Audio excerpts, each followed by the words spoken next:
Hello everyone, and welcome to This Nintendo Life, episode 264, 4 being the operative number, because, Bally, it's the first episode of 2024, as we are in a brand new year. What a marvellous time it is. We're now into our 11th year. Yeah, this is the 11th year of the show. Indeed, that is go. correct. It's always funny that, right? Because you're like, well, it's been 10 years since we started in 2013, but this is the 11th year of the show. It's like with the Game Awards, where like it was technically the 10th show, but the next one's going to be the 10th anniversary of it, you know? Like, because it's inclusive, because like you count from one to the other. It's numbers get weird in that way, you know?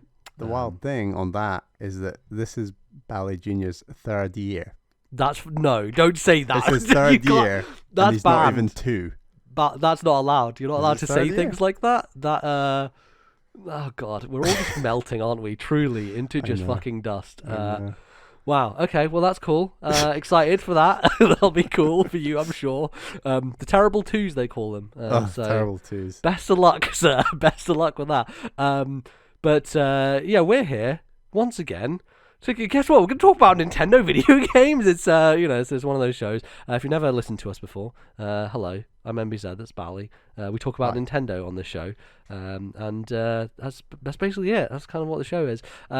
So yeah, we have been playing some stuff over the holidays and things like that. But Bally, do you want to tell the fine folks what our show is going to look like today? For the first segment, we're going to talk about the games that we have been playing, and that includes a couple of game trade games. We can talk about that in a second. And then for the second segment, we are going to look back on our 2023 predictions, see what we got wrong, see what we got right, and then we're going to give more predictions for 2024. Yeah. And then to finish off the show, we actually have a little game that MBZ is going to play. So that should be fun.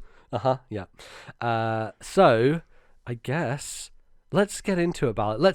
I think this has been a long time coming. There's lots of stuff to discuss here. I feel like the listenership is quite divided on this game, this question.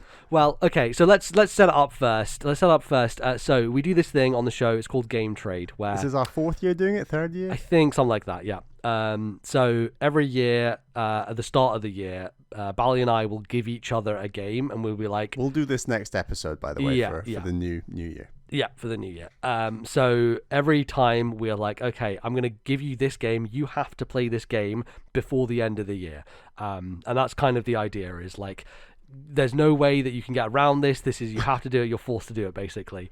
And this year, Bally decided to give me a game that I don't want to play, that I have not wanted to play. They've even remastered it for you. It was the perfect suggestion. It's funny because you gave it to me before they even announced the remaster. Yeah. So Metroid Prime Remastered. Now I gave Bally Sonic Mania, which we'll also talk about on this show after Metroid Prime. But Bally gave me Metroid Prime, and so here's my history with Metroid Prime. So I got... Back in the day, we read a magazine called Official Nintendo Magazine. It was actually called NOM for a while, Nintendo Official Magazine, before it changed. And I think it turned from one company to another because it got bought by Future. And so Future rebranded it as O&M. And it was when the Wii came out, all that sort of stuff. But before that, NOM had a giveaway thing where you would get a game with a subscription, I believe was the case. And there were 3 games you could choose from. Pikmin 2, Metroid Prime 2, and then a third one that I can't remember, that's lost the annals of time because neither of us got it. So Bally got Pikmin 2. It's the origin of Bally's Pikmin love. And I got Metroid Prime 2. The origin of your Metroid Prime love. Of course, because back then, so here's the thing. In Nintendo Official Magazine, they scored games on a percentage scale, right? You know, in this modern era, it's very much like number out of 10, like the IGN scale of like, this is a 9, this is an 8. Back then, we did fucking percentages in UK games magazines, all right? So Metroid Prime 2 got a 97% in NOM. And I was like, well, that's a high number. That's like the highest number I've ever seen. It must be the best game ever made. So I decided, let's just get it, even though I knew it was a bit scary and, all that sort of stuff. So I got Metroid Prime 2, and I played it for... I don't know, I would say a good few hours. And I always got to this spot, this first boss, I think it's the Bomb Guardian, the fucking worm guy. and I just couldn't beat him. And every time I died, I went all the way back to my save room, and I was like, oh, I have to go through all this stuff again, all the way to get, and it was really scary and dark and just foreboding. It's funny because when I played that game years later, it's like our gaming skills have come on leaps and bounds. I was just this boss is kind of not nothing, but it's not that bad. Yeah, exactly. Yeah. But when I was, 11 years old or 10 or whatever? Yeah, on top of the fact that, we did find this game terrifying at the time. It's it's fucking scary. Game. It's still a scary game, but, to play at 11. Yeah, Metroid Prime 2 is a really scary game, especially because there's the whole dark world and you go through... it did have an impact on me. I liked the names of things, like the Luminoth, which are the race of Metroid Prime 2, and Aether and Dark Aether. Now, there was another game back in the day that we used to play at school called O-Game. Bally, you'll remember O-Game. Everyone played O-Game, which was it was a strategy space thing that was kind of text-based in a way, where you'd buy planets and moons and things like that. And I would name all of my planets after Metroid Prime 2 shit, because that's the most sci-fi thing that I knew at the time. And so I had a planet called Luminoth, I had a planet called Aether, Dark Aether. So it had an impact on me from I like the names of this stuff and it's kind of cool perspective, but I hated playing the game. The game was just not fun to play. I didn't enjoy it. It was dark and scary and I never wanted to do it. So I just never really got into Metroid Prime 2. Fast forward to, I don't know, I think it was, when did you play this game, the first game, Bally? 2014 or 15? Yeah, 2014 I want to say. I think it was 14, because I actually went back and listened after... playing this game, I went back and listened to that episode, or those 2 episodes where you played and talked about Metroid Prime original. And so you come to the game, and back then you were just getting into Metroid, so you had played Fusion and Super Metroid at that point, and you came into Metroid Prime and you're like, right, I want to see what it's like, this 3D iteration.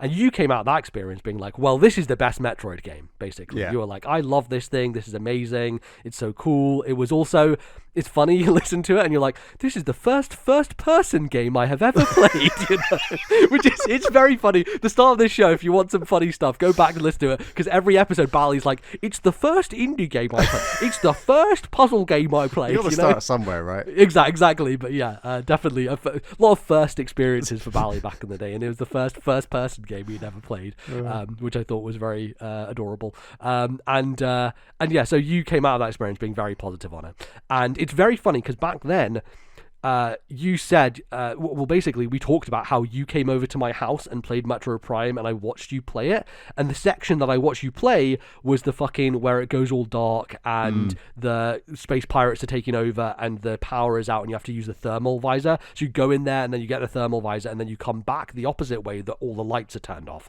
and you have to kill them by using the thermal visor. And that was probably the worst way possible to show me Metroid Prime, because I'm like, it confirms all my fears about Metroid Prime. You're just walking through shooting guys and it's dark and scary and I don't want to do it. Did I bring my GameCube disc and memory card and stick it in your GameCube and play? I think so. I think that must have been the case. See, that was the way, that was quite a quaint way of just playing games at other people's houses. I'll just bring the disc and the memory card and we'll have a great time. Exactly. Yeah, totally. Because I had a Wavebird and everything, So, I watched you play through that segment and you died a couple of times or whatever. And I think that confirmed a lot of my biases about Metroid Prime, where I was like, well, it's this and I never want to touch it. Scary, it's horrible. Yeah. And then end of Wii U era, Iwata comes on screen during Nintendo Direct and is like, by the way, the Metroid Prime trilogy, it's on Wii now, and we're going to do it half price, so it's $8.99 for all 3 games. So I was like, well, I mean, I have no interest in any of these games, but, that's a fucking deal and a half, so I'm not going to say no to buying all 3 Metroid Prime games for $8.99 on the Wii U eShop or whatever. So I bought that, and... I think my intention was, okay, fine, I'll play, everyone likes the Wii controls and stuff like that, I'll try and play Metroid Prime, and it's another case of you coming over to my house, and you're like, right, let's do Metroid Prime, and so I turn on the Wii, and we just start the game, go through the opening stuff, fight the guy on the frigate Orpheon, and then you're down into the planet on Talon 4, and I'm just struggling with the controls. I can't turn around properly. I just hate this free aiming thing with the remote, because it seems like the lock-on doesn't work in the same way with the Wii version, and I'm just fumbling and struggling, and it's a goddamn nightmare. And I fight that fucking wasp boss or whatever it is, and I'm like, this sucks. I don't want to do this. This is really frustrating from a control standpoint, all that sort of stuff. And so again, I was like, I'm just not I'm not going to continue. I just can't play Metroid Prime. This is more attempts than I remember. I'm very impressed. This is a lot. It's not necessarily just attempts, right? But it's like I've had multiple different experiences, from playing the second game to watching you play it to trying it myself with the Wii version. I have had lots of tries at Metroid Prime, and also I have watched the whole of Metroid Prime 1 and 2 because of Let's Plays back in the day. Nintendo Capri Sun, my boy, obviously played through all those games, and I've watched every Let's Play he did. And so he played Metroid Prime, and I watched him play it, and I was like, okay, cool, this is good. But also, like, that was 12 years ago now, probably, and my memory is very fuzzy, and I went back and looked at some of the videos, and like the bit rate on those videos is just like chunky as hell. Like, you go back to 480 360p YouTube videos back in the day, I'm like, how did I watch any of this and think it was like any I could understand? Changed. Yeah, exactly. So that was interesting. So fast forward to today. So Metroid Prime Remastered came out earlier this year. Everyone heaped praise upon it. It's great. It's amazing. It's the best looking remaster, all this sort of stuff. And everyone's like, and it's still an amazing game. And I'm like, I don't believe any of you. I don't believe a word you say. I've played this game multiple times. I've tried so much. Okay, and so Bally then tells me I have to play it. And I put it off the whole year because I don't want to play it. And so on Thursday, which I think was it the 28th Thursday? I think it was. So on Thursday, I was like, all right, let's try. Let's just boot it up. I'll just play like an hour or so and just see how it goes. And then I can, my plan was I'll just place a bit of it before, and then I'll just finish it in the new year. I won't actually do it for our thing. I won't finish it for the end of the year, all this sort of stuff. So here's what I do, Bally. I boot up the game, and I start playing it. And the new controls, all of a sudden, it's like, oh, it's just twin stick controls. It just kind of works. Twin stick controls. It's twin stick controls. It just kind of works, and you move it around. But you can also lock on, so you can do twin stick and aim. You got the best of both worlds, then. Yeah, you can also lock on, and I start playing it, and I get through that opening area, and I'm like, okay, this is kind of cool. This is kind of interesting. And I get down onto the planet, and I start playing it, and I'm like, and I get to this point. I go to a place, right? I get to this kind of waterfall-y area, transitioning between like Magmor caverns and places like that, right? Where you go down to the Chozo ruins. And I notice a thing. And the thing that I notice is that there's this little guy with spikes, and he's going around a platform, and he's going under the platform and above the platform and around it. And I look at it and I'm like, wait a second. That's what these fuckers do in 2D Metroid. Yeah. That's what they do in the fucking 2D. They go around the platforms. I'm like, that's the joy of this game. Oh, they kind of understand what 2D Metroid is about. They kind of get this guy's going around this platform. And so I do that. And then I get into the Chozo ruins, and I go down into the first room, and you fall down by going down these kind of elevator shafts. And I look back up at the room. I'm like, wait a second. This is what you do in Super Metroid. You go down, and there's like these platforms, and it's like you go and fall down the floor. And Bally, I'm here to tell you that, okay, Metroid Prime, it's not a good game overall. It's not a good game, okay? Because the truth of the matter is, Metroid Prime is a fucking fantastic video game, and I am truly shocked to be sitting here today to tell you that I played through Metroid Prime in the space of 3 days, doing basically a Wind Waker, and not because I had to do it for this challenge, but because I wanted to play the game. Now, here's the thing. There are big problems with Metroid Prime, and I will get to them. There are flaws, I think, especially the second half of the game. It has big issues that I wish they had addressed and I wish they had fixed with this remaster. But the first 6 or 7 hours of Metroid Prime, I think, are a fucking masterpiece and really understand what Metroid is and why it ticks and why it is so great, but doing it in a way that changes perspective, right, and understands that and is different because it is from a first-person point of view. And I think that all this just clarified to me, because ultimately the thing that I struggled with was control. It was control in the original Prime 2. It was control in the Wii version. None of these controls let me get over them to enjoy the rest of the game. As soon as I had twin stick controls and I had this perspective, I was able to focus on the other things, the other parts of the game. So scanning things and reading icon descriptions, or like reading terminals and enemy bios and stuff like that. The way that they dole out lore in this game and the history of the Chozo and how you understand what's going on, the narrative aspect is actually really fascinating and very cool. Like, there's a moment where you walk into a room and you turn on a holographic projector and you see these like 5 planets circling around, and you can scan all 5 of those planets and be like, oh, this is this planet I've never heard of. Here's another one with some weird stuff going on. And then you find Zebes is there as well, and like, oh shit, that's that planet. I know that from Metroid canon and lore. And it's just a really cool way of delivering the narrative stuff to you that I think works super well. Like, from the Chozo artifact stuff, where you look at the writing on the wall and they talk about the history of the planet and how the Chozo came here, and they were like, this is going to be our planet and we're going to, treat it well. And then they find like that there's a meteorite that hit the planet, and the meteorite caused something to happen, and they talk about this poison, and they kind of realize over time that the poison is Phazon, right, that is basically destroying the planet. And it's just this really cool thing of every area you go to, it's like, well, okay, in the Chozo ruins there are these trees, and the trees are being corrupted by something, but you don't know what it is. And every opportunity that I had to scan something, I would take it. And I think that is a real testament to how good the writing is for all this stuff, but also just how cool of an idea it is. And you feel like someone who is an explorer uncovering the narrative as you go, right? By just finding these little pieces of information and scanning them to see what's happening.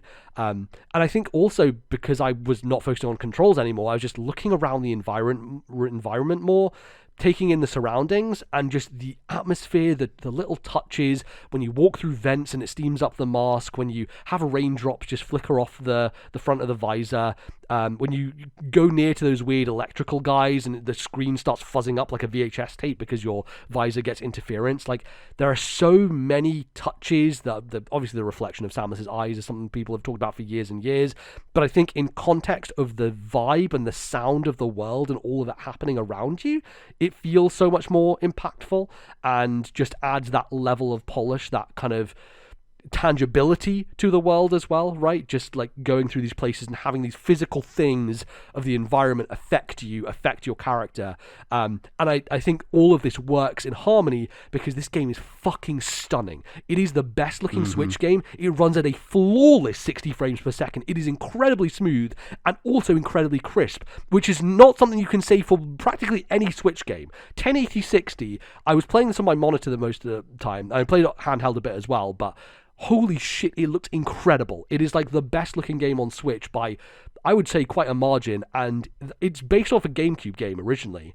And the interesting thing is you go back and you look at the GameCube game in comparison. I was like, oh, it's a remaster, it's not changed that much. But you look at the comparisons and it's like, Jesus Christ, they did a massive facelift on this thing to make it so much more, I don't know, unique and interesting. Like, there's this one room with these 4 pillars in it. It's kind of sandy, dusted room, and you look at it on the original version and how plain and boring those pillars are compared to now, and the detail in them and the fractures and the way that it adds so much more character to the world. It feels like Metroid Prime Remastered has taken the feeling of what it was like to play that game back then and now just enhanced it to a degree where everything is so much more kind of recognizable as a specific place. Like, I can, in my brain, I've gone through this world so many times now, know rooms by like where they would be in the flow of the journey, as well as like what they look like. Like, having gone there's this one room in particular that as well that kind of struck me, where I was going through it a few times and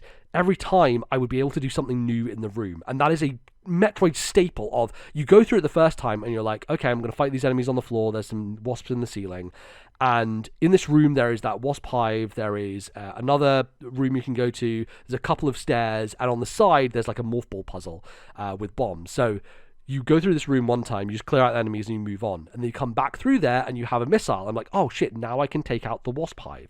And then you come back through there later and you're like, have the morph ball, and you start doing the puzzle and you're like, but I can't get rid of these blocks. I must need the bombs. And you go get the bomb, and you come back at another time, and you go through, and you finally use the morph ball bombs to get that missile expansion that was hidden in the room, and you saw it the first time you were there, but you couldn't get it, because that is the joy of Metroid, is going, getting upgrades, remembering places, and being like, oh shit, now I can go there because I have this. And that room is like burned into my brain now, its entire structure and what it looks like. And I think because of the visual uplift, because of the facelift that the game has got, so many of those spaces are now so distinct from one another, and they don't blend together. And to some degree, I would say that the GameCube game had element of blending together of spaces, because the art design couldn't be as distinctive as it can now, right? And so I think because of that, it was easier for me to map things in my mind and remember where things were and where I had gone.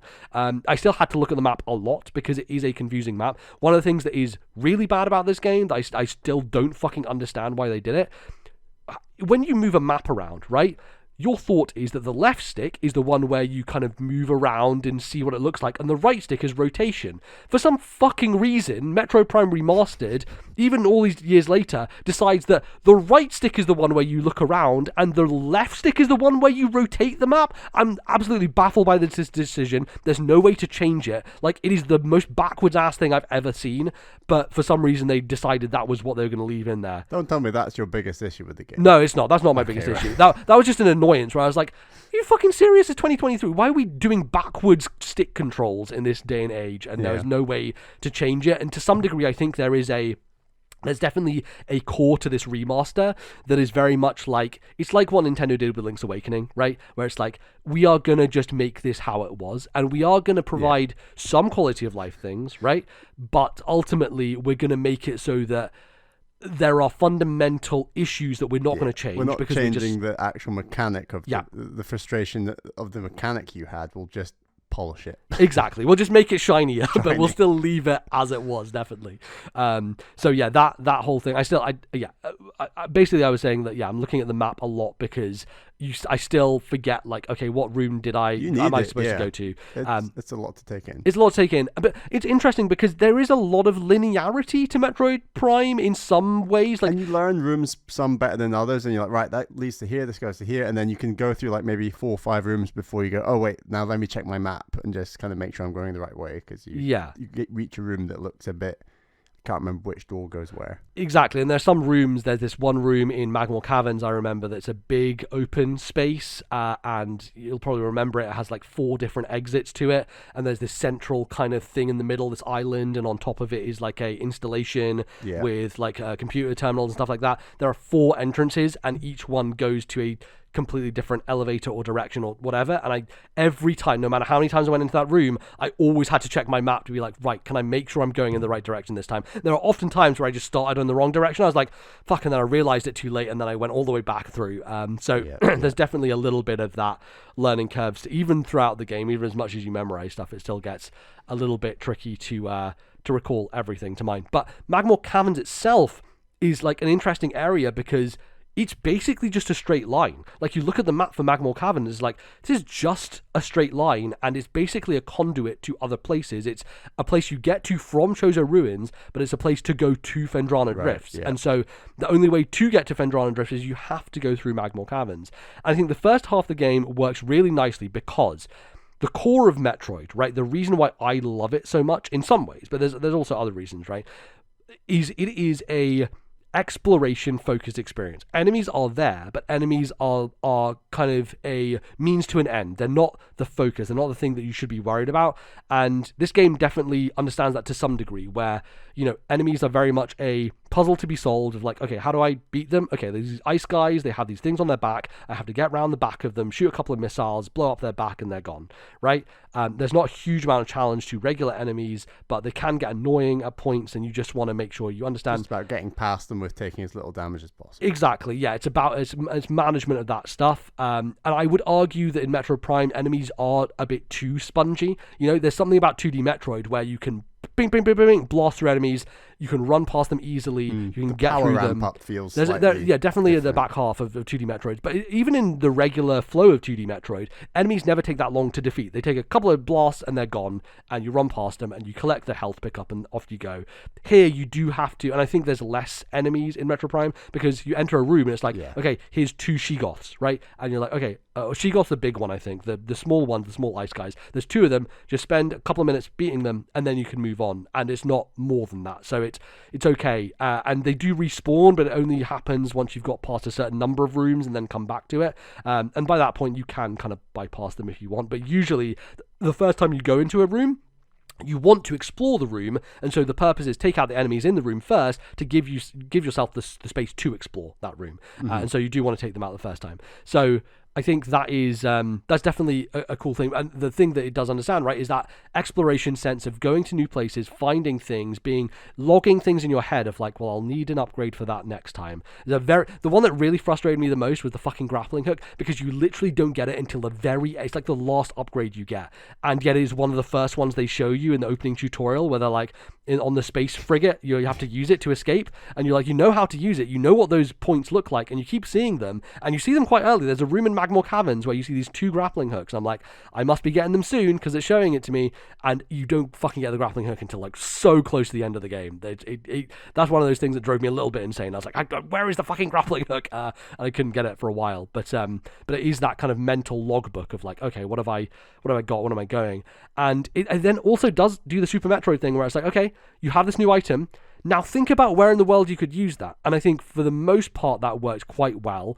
The one that I did have to look up was the boost ball, because I was like, where the fuck? The morph ball where, you boost in the half pipe. You boost in the half pipe. So cool. But the problem is you get the boost ball in Phendrana Drifts. You then have to go back up to Talon Overworld, which means going back through Magmore Caverns, going all the way back through Chozo Ruins, going back to Talon Overworld to find that one boost ball, and then you have to go all the way back to Phendrana Drifts. So even early on in the game, you are doing a long kind of journey back and forth. There are like map markers, as it were. You can like there's some setting you can be like, tell me where to go next, and I think it'll point you back to that half pipe if you have that set up in the game. I can't remember if I did or not. Yeah, or if you don't know where you're going, basically. But it's not I don't think it's a setting. The game just does it eventually. It's one of those you've been playing for half an hour, let's just put a thing on your map type of thing. Right. And I think part of that was a band-aid to the problem of traversal, of getting through the world, which I'll get into in a bit. But yeah, that first part of the game is so fucking good, because it really just gets that sense of wonder and exploration and learning a space and slowly scanning things and figuring things out. The atmosphere is just peak atmosphere. It's really, really good. And eventually, I think you get to the power bombs. And once you get the power bombs, that's the point at which the game flips from, okay, I know where I have to go to explore, to there are like 6 things you can do now, including the Chozo artifacts. Off you go, just kind of figure it out for yourself. And the problem with that is that by this point, you have the Phazon Mines, Phendrana Drift, and ultimately, it's really interesting because Super Metroid is very similar in terms of there's only like 4 spaces in the entire world. They just keep expanding as you revisit them and adding new locations because you have new powers to get to new locations. So there are really only 4 spaces, right, in the entire map, but those just keep expanding and expanding. And you have elevators to get between them, but ultimately there's no fast travel, there's no way to get around quickly. And so here are my 2 big flaws with Metroid Prime, and it's really the back half of the game. Number 1, the enemies start becoming really spongy, and they respawn often. Every time you go to the Elder Room, the Elder's Room where you have the 3 ball slots, the Chozo Ghosts. The Chozo Ghost, the Stone Toad, that's a fucking shout out to Nintendo Capri Sun. That room, every time you enter it, 3 Chozo Ghosts spawn. I know. Every time. I agree. It's stupid. It's terrible. And it's fine, because when you're not engaging with that room, when you don't have to do anything, you just run past them. It's fine. So you do get used to that.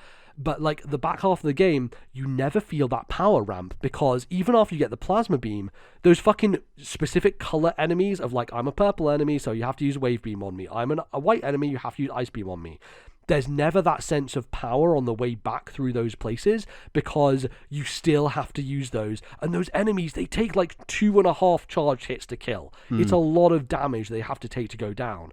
And so when you're going through that, there's this one section in Phazon Mines near the beginning where it's like these 3 floors, and you go straight corridor, and then you turn a corner, another straight corridor, turn a corner, another straight corridor. It's like 4 straight corridors going up slowly this ramp, and they drop 2 enemies per corridor on you, and it is just a bit of a slog every time you go through it. And because you have to go down to Phazon Mines, you realize, I can't get anywhere because I don't have the X-ray visor. Go all the way back up Phazon Mines, get the X-ray visor, come all the way back, and going to the bottom of Phazon Mines to Talon Overworld, that journey, it takes fucking forever. It takes so long. And so it's this combination of, they start throwing way more enemies at you that is really necessary. It becomes more of an action game, which I argue is the weakness of Metroid Prime. I agree. The action is weak for standard enemies, but I think the bosses are very good. The bosses are cool, but the standard enemies, the problem is you go past so many of them because that phase on mine section is just full of them. It's fucking chock full of enemies. Yeah, and if it had a warp point, you wouldn't even have to face all these enemies every single time. Exactly. You could just warp between. It's the quickest, easiest fix. They did it for Samus Returns. Dread has a warp system.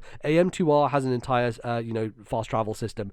It's such an easy fix, but I think because, again, going back to this whole Link's Awakening thing, it's a remaster that they don't want to touch any of the core mechanics of the game. They wanted to leave it as it is, and I think that is for better and worse, right? Because for better, it means that you do get to experience what the game was like back then, but it is a lesser experience. I would say Metroid Prime is not a flawless, perfect masterpiece, where a lot of people say. The back half of the game is kind of terrible in a lot of ways, and I really enjoyed the game because I just really fundamentally enjoyed what I was doing, and I wanted to get through it, I wanted to see it, but that back half really did push back against all the hugely positive feelings I had from the first half of it.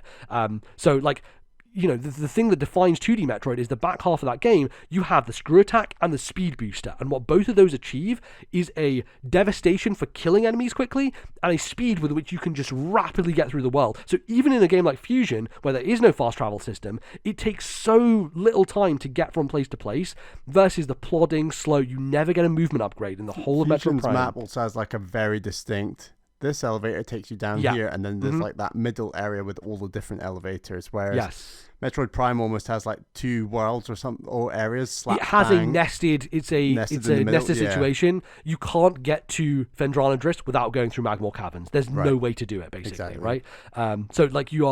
I got very familiar with the straight lines of. That's why it stood out to me so much of Magmore Caverns is you go through that fucking straight line like 15 times, so many times throughout the game, looking for Chozo artifacts or going for other things. And like, I think that is another issue is the Chozo artifact hunt at the very end is like, I wish that there was an easier way to have that traversal just for that, because that involved traversing the whole world, and to some degree, you have to go down, you have to face the Omega Pirate to get the Phazon suit to get some of the Chozo artifacts. Did you get any along the way? No. So the first one I got, I think it might be the first one they intend you to get, which is you go into this room and you use a power bomb to blow it up, and it explodes into this like huge open area, and it's like a waterfall-y kind of like lush area, and you do a puzzle on the ground where you blow up a little circle, and what ends up happening is that it raises a little thing in the middle, and a Chozo artifact appears in the little circle. And so that was the first one I got. And then I had a second one somewhere else. So I got two naturally, I think, before I decided I'm going to go and do the actual hunt. Another 8 of them? There's 12 total, so 10 others. Yeah. It's a lot. It's a lot of stuff. Yeah. And so I kind of paired that with my X-ray visor and plasma beam stuff. So I needed to get both X-ray visor and plasma beam still. So I went after those alongside trying to do Chozo artifacts at the same time. But again, you can't do certain Chozo artifacts until you have the Phazon suit. So I did all of that before I got to the Omega Pirate, who is the boss at the bottom of the Phazon Mines. And then once I did him, I had to backtrack through Phazon Mines to go and get another artifact, and then go all the way back up to the top to Phazon Mines to get the last one. Yeah. I think that the back half of this game could be so easily fixed, and literally the only thing you'd need to do is to include a warp point system where you could just fast travel. Totally. And I don't think that fixes the enemy problem. I think the enemy problem to some degree is also we want to ramp up the challenge of the game, which I kind of get. I kind of understand that. It's like competing in that moment against like Halo. So if you have enemies that aren't that spongy, people say, "Oh, it's a baby game." Exactly. There's a weird competitiveness with that game. I think so. The games are so different. But. Yeah, it's a sign of the times, the era it was built in. I think for sure that's the direction they went in. I think if they were to make Metroid Prime today, they wouldn't have done that. I don't think it would make sense to. I think it's a stronger game without that kind of hellish push. To some degree, I appreciated it because there were those moments of pure tension where I'm like, it's been a fucking while since a save point. I have 2 energy tanks left. I need to get to that fucking save room as soon as possible, and I need to turtle my way through this, do a Bally, and like just make sure I don't die. I enjoy that feeling in Metroid personally. It's like kind of one of the few series where I don't mind that tension as much. It works nicely, both in the 3D and 2D games. Especially because I think so much of your first time traversing an area is figuring it out. And so once you've done that, you can more easily, once you've died, you'll be like, oh, I can get back there faster because I know what I'm doing. I know what enemies are going to pop up. And if you've spent a long time using the scan visor to scan everything, this time you can just scan them and not read it because you've already read it, right? So, like, there's that benefit to it of going back through another time if you do die. But, you know, there is a real satisfaction of being like, oh, I fucking had one energy tank left and I got to the save room and now it just feels so good to be back at full health, you know? Which is another thing where I was like, oh, should they have added like an autosave thing to Metroid Prime? And then I was like, no, I don't think it works. I don't think it makes sense, especially because there are points of frustration where you'll go down to an area and you'll be like, I can't fucking get through this area because I don't have the thing yet. And that happened to me in the underwater section before I had the gravity suits. I didn't have the gravity suit. I went into the underwater section, got to a point where the game was like, don't have the upgrade to get past here, and I had to slowly go all the way back up through that water section, slowly platforming my way back to the top. And it's a really tall kind of pillar area, and there's kind of part of the joy of Metroid is that, but I think the problem is because you are so slow and you have to go through certain areas to get to other certain areas. There's another way they could fix this is just faster elevators or easier, quicker elevators, right? So like having elevators. What was the loading time like on those elevators? Oh, they were totally fine, pretty quick. I mean, just as quick as GameCube, really, you know, like it does the whole door thing where you shoot a door and it takes a couple of seconds and opens because it's loading the area. But yeah, I think generally that stuff's fine. But imagine if at your ship you had a Phendrana Drifts lift available as well as a Phazon Mines lift available. Yes. Like that would just make things so much more seamless. Or you unlock it in the final 2 hours or something. Exactly, so that you can make that last trek through to get the Chozo artifact so much easier. Does the game even need the Chozo artifact? I argue it doesn't. I argue it's padding. And honestly, I think this is a stronger 8-hour game than a 12-hour game because ultimately it took me 12 hours to finish the whole thing. And yeah, like the thing is the game makes you go through these areas enough already before doing the Chozo artifact, but by the time you're doing that chase, all of those areas feel really I'm just going through the motions, which was nice in some ways because I was like, well, this is the perfect time for me to just put on a podcast and just do this last bit of the game. I don't have to have my headphones in for the atmosphere. I've already absorbed that. Did you use a guide or did you find I use a guide, right. and that's what you said as well when I listened back to our episode. You just use a guide because like doing this without a guide, just using the tips. Here's another thing. Apparently, if you just use the tips, they only give you like 2 at a time, and so you have to do 2, go and get them, come back to the room, get another 2 tips, go out. Like I get it. Like you are not going to find a shortcut to our game, no matter what. Exactly, you will have to play it for 12 hours. Exactly, there's not a way around it. It feels like padding in the most unnecessary way, and I really do come down on this much harder than Wind Waker, especially because Wind Waker HD addressed the issue and made it so much easier because the Swift Sail, like they could have gone in here and made it so much smoother.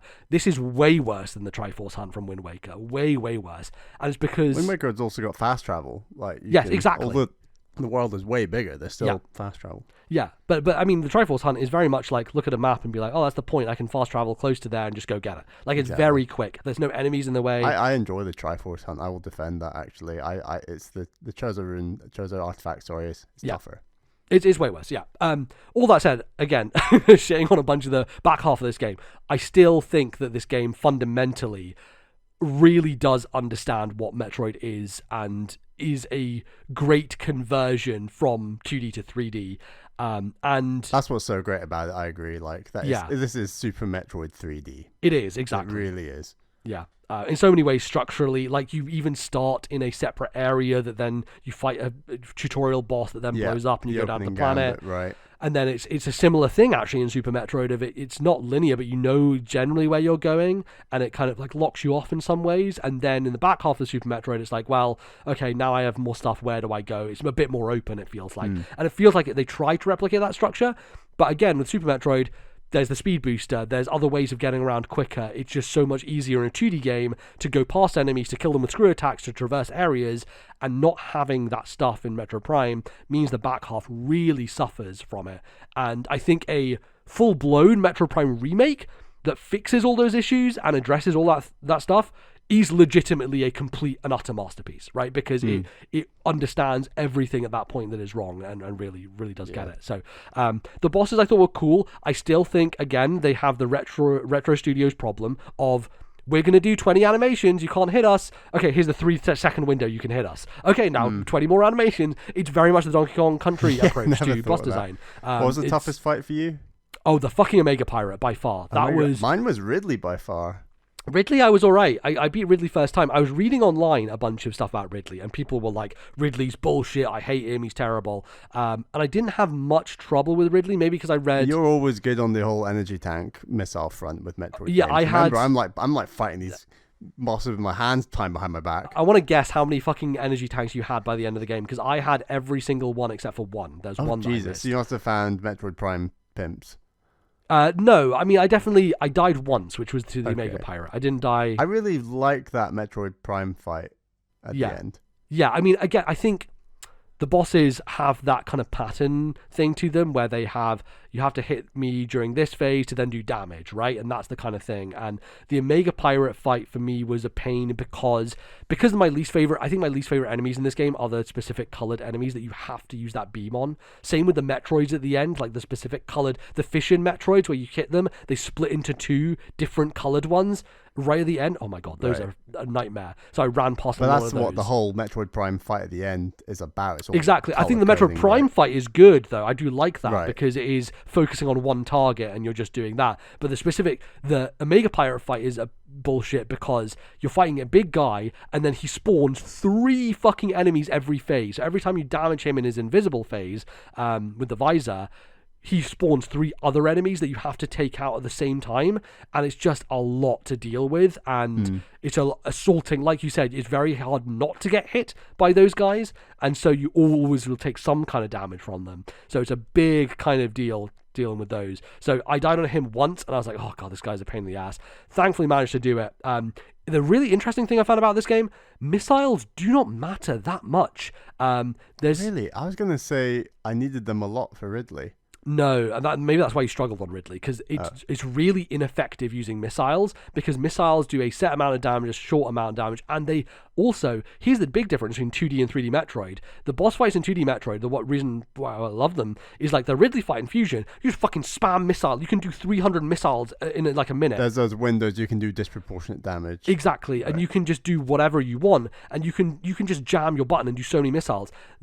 Metroid Prime has such a care and attention for animation and detail, but I think that comes at the cost of playability in some senses, where you shoot a missile... You want that Mega Man style. Yeah, exactly, where you shoot a missile and go, choo, and it spins the thing and comes back, does a nice animation, choo, spins the thing, comes out. You can't spam missiles one after the other to do loads of big damage. You can do 2 missiles within like a sequence of an enemy opening itself up to you, and then when you switch back to a gun as well, it has to do the whole transforming animation, so it takes like 1.5 seconds to go back to a plasma beam or an ice beam. And so I found myself in situations where I would ice beam like a flying pirate in the air, which feels so good. After fighting those fucking flying pirates, and then you finally get the ice beam and you just ice beam them and then missile them. Holy shit, that's a great feeling. But you would ice beam them and you'd be like, oh, okay, 2 seconds, let me get the missile. Now the missile's loaded, boom, there goes the missile. So there's this real lag versus the 2D games where it's like spam, spam, spam, spam, spam, and you can absolutely fucking spam Very different pace, isn't it? Yeah. It's a totally different pace, yeah, and I think that's, that works in Metroid Prime. That's how it's built. But I found that at the end of the game, I had like 150 missiles.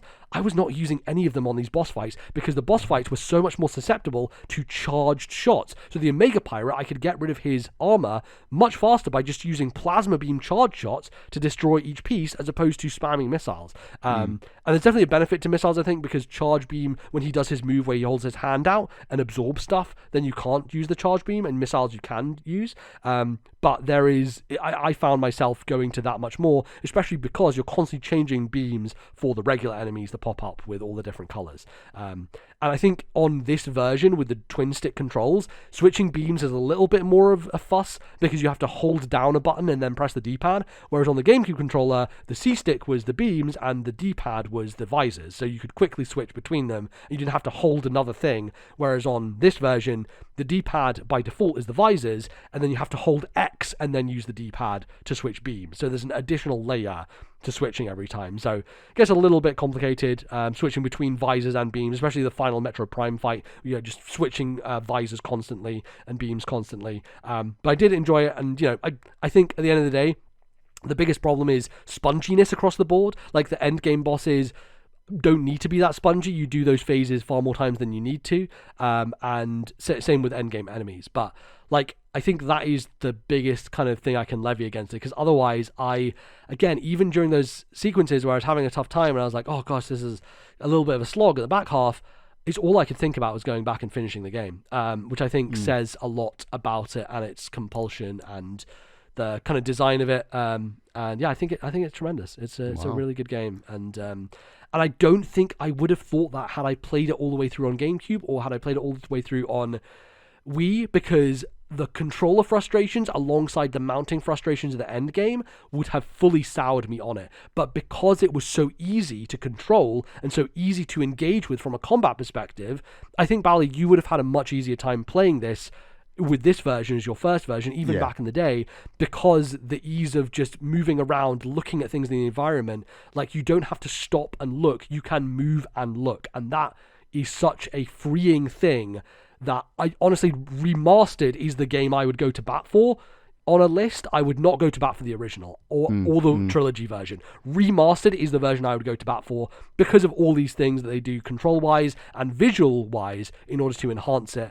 And again, I wish they had upgraded it more to make that back half better, but otherwise, I think it works. One thing you've not talked about much, but I really love about Metroid Prime are Morph Ball and Morph Ball puzzles. How did you find those like 3D Morph Ball puzzles and things? Yeah, I thought they were really cool. I like the Spider Ball stuff a lot. It's super satisfying. There's some rooms. So visually nice. Yes, and there's this real nice thing of like you let go of the button and then press it again where you drop from one track to another. The magnetic nature of it is really nice. My favorite ones were the bomb jumps, because I'm a big bomb jump boy. I've always done that in the 2D games. And so, again, bringing back the bomb jump, making sure that you know the timing. Pretty tough to time, I find, in the 3D games. But definitely. Once you get there, it's just, you've got it. I think that's one of the things that gave me a bit of a benefit early on, is that I got a couple of energy tanks early, because I'm like, I know how to bomb jump, so I can get these early. And that was really nice to do those Morph Ball sections where, especially some of the later ones where you fuck up once and you have to go and retry again because you blow up a little thing beneath you. But I got the timing down and I managed to do it like second time, one of those energy tank ones. I was like, oh man, this feels really good. To know the timing of the bomb jump and to get an energy tank as a reward felt really good. So yeah, that was really great stuff. And yeah, I think by the end of the game I had 3 energy tanks that I didn't have, and so I looked up where the rest were, and I got 2 of the 3 that were remaining. The third one, again, this is a big problem with traversal, the third one was in the second level of the phase on mines, and it was so far away, I was like, oh, that's just such an effort to go all the way there. So I didn't bother. So I ended the game with 1 less energy tank than full, but I didn't, in the end, I was okay. I finished the final Metroid Prime fight with, I think, 5 energy tanks remaining, and the Ridley fight I still had 6 remaining, I think, after Ridley. So I was okay with both of those fights. They were definitely challenging, but again, the challenge came from how long can you stay alive versus, you know, anything else, because it's a battle of attrition with both of those fights. It's just like, okay, stand in the phase on, how much do I do? Continue, just jump out of the way of the thing. It eventually becomes, you know, just a exercise in just waiting them out, essentially, of their moves, and then eventually getting to attack them, which, you know, I prefer other types of boss battles, but I still like the spectacle of these. I think the spectacle is really nice. You know, there's some really cool stuff, especially with the cutscenes. Some of the screenshots I took in this game were just like, holy shit, this game looks fucking really good in the cutscenes. And I also was very thankful that there's no escape sequence at the end, because, like, don't give me a fucking escape sequence after all that, after that entire, like, Metroid segment and the Metroid Prime, the 2-phase boss fight in Metroid Prime. I was like, I'm a little exhausted now. Can I just get a cutscene and finish the game? And that's exactly what it does. So, very pleased that they did that. So I am super pleased. I think the podcast has waited for this moment for quite some time. Yeah, you know, it could have fallen on any side of history, really. So, and you know, I always have stood by like Metroid Prime's design, like the pacing, the exploration, and I agree with your issues with it. I do think like backtracking, especially with the collecting at the end, is not fun. And I also like respawning enemies, and you're right, this game isn't at its best when it's an action game. It's at its best when it's doing the slower paced exploration. And I guess it's on to Metroid Prime 2 then. Oh, fuck me. No. Well, here's the thing. I've not heard good things about Metroid Prime 2, and I have tried to play it before, obviously. And I know you played it and probably enjoyed it less than the first game overall. Yeah, I think that's fair. It's the longer, harder, darker version is how I remember it. But and like after the end of Prime, I'm like, I don't really want harder or darker than that, you know? Like I'm fine. I'm content with what that was. I think people were a little more fond of 3 when that did come around. I've played like the first 5 hours of that game. I've heard 3 is a bit more of it's less of a Metroidvania in a sense. It's a lot more linear, a lot more action. Let's show off the Wiimote.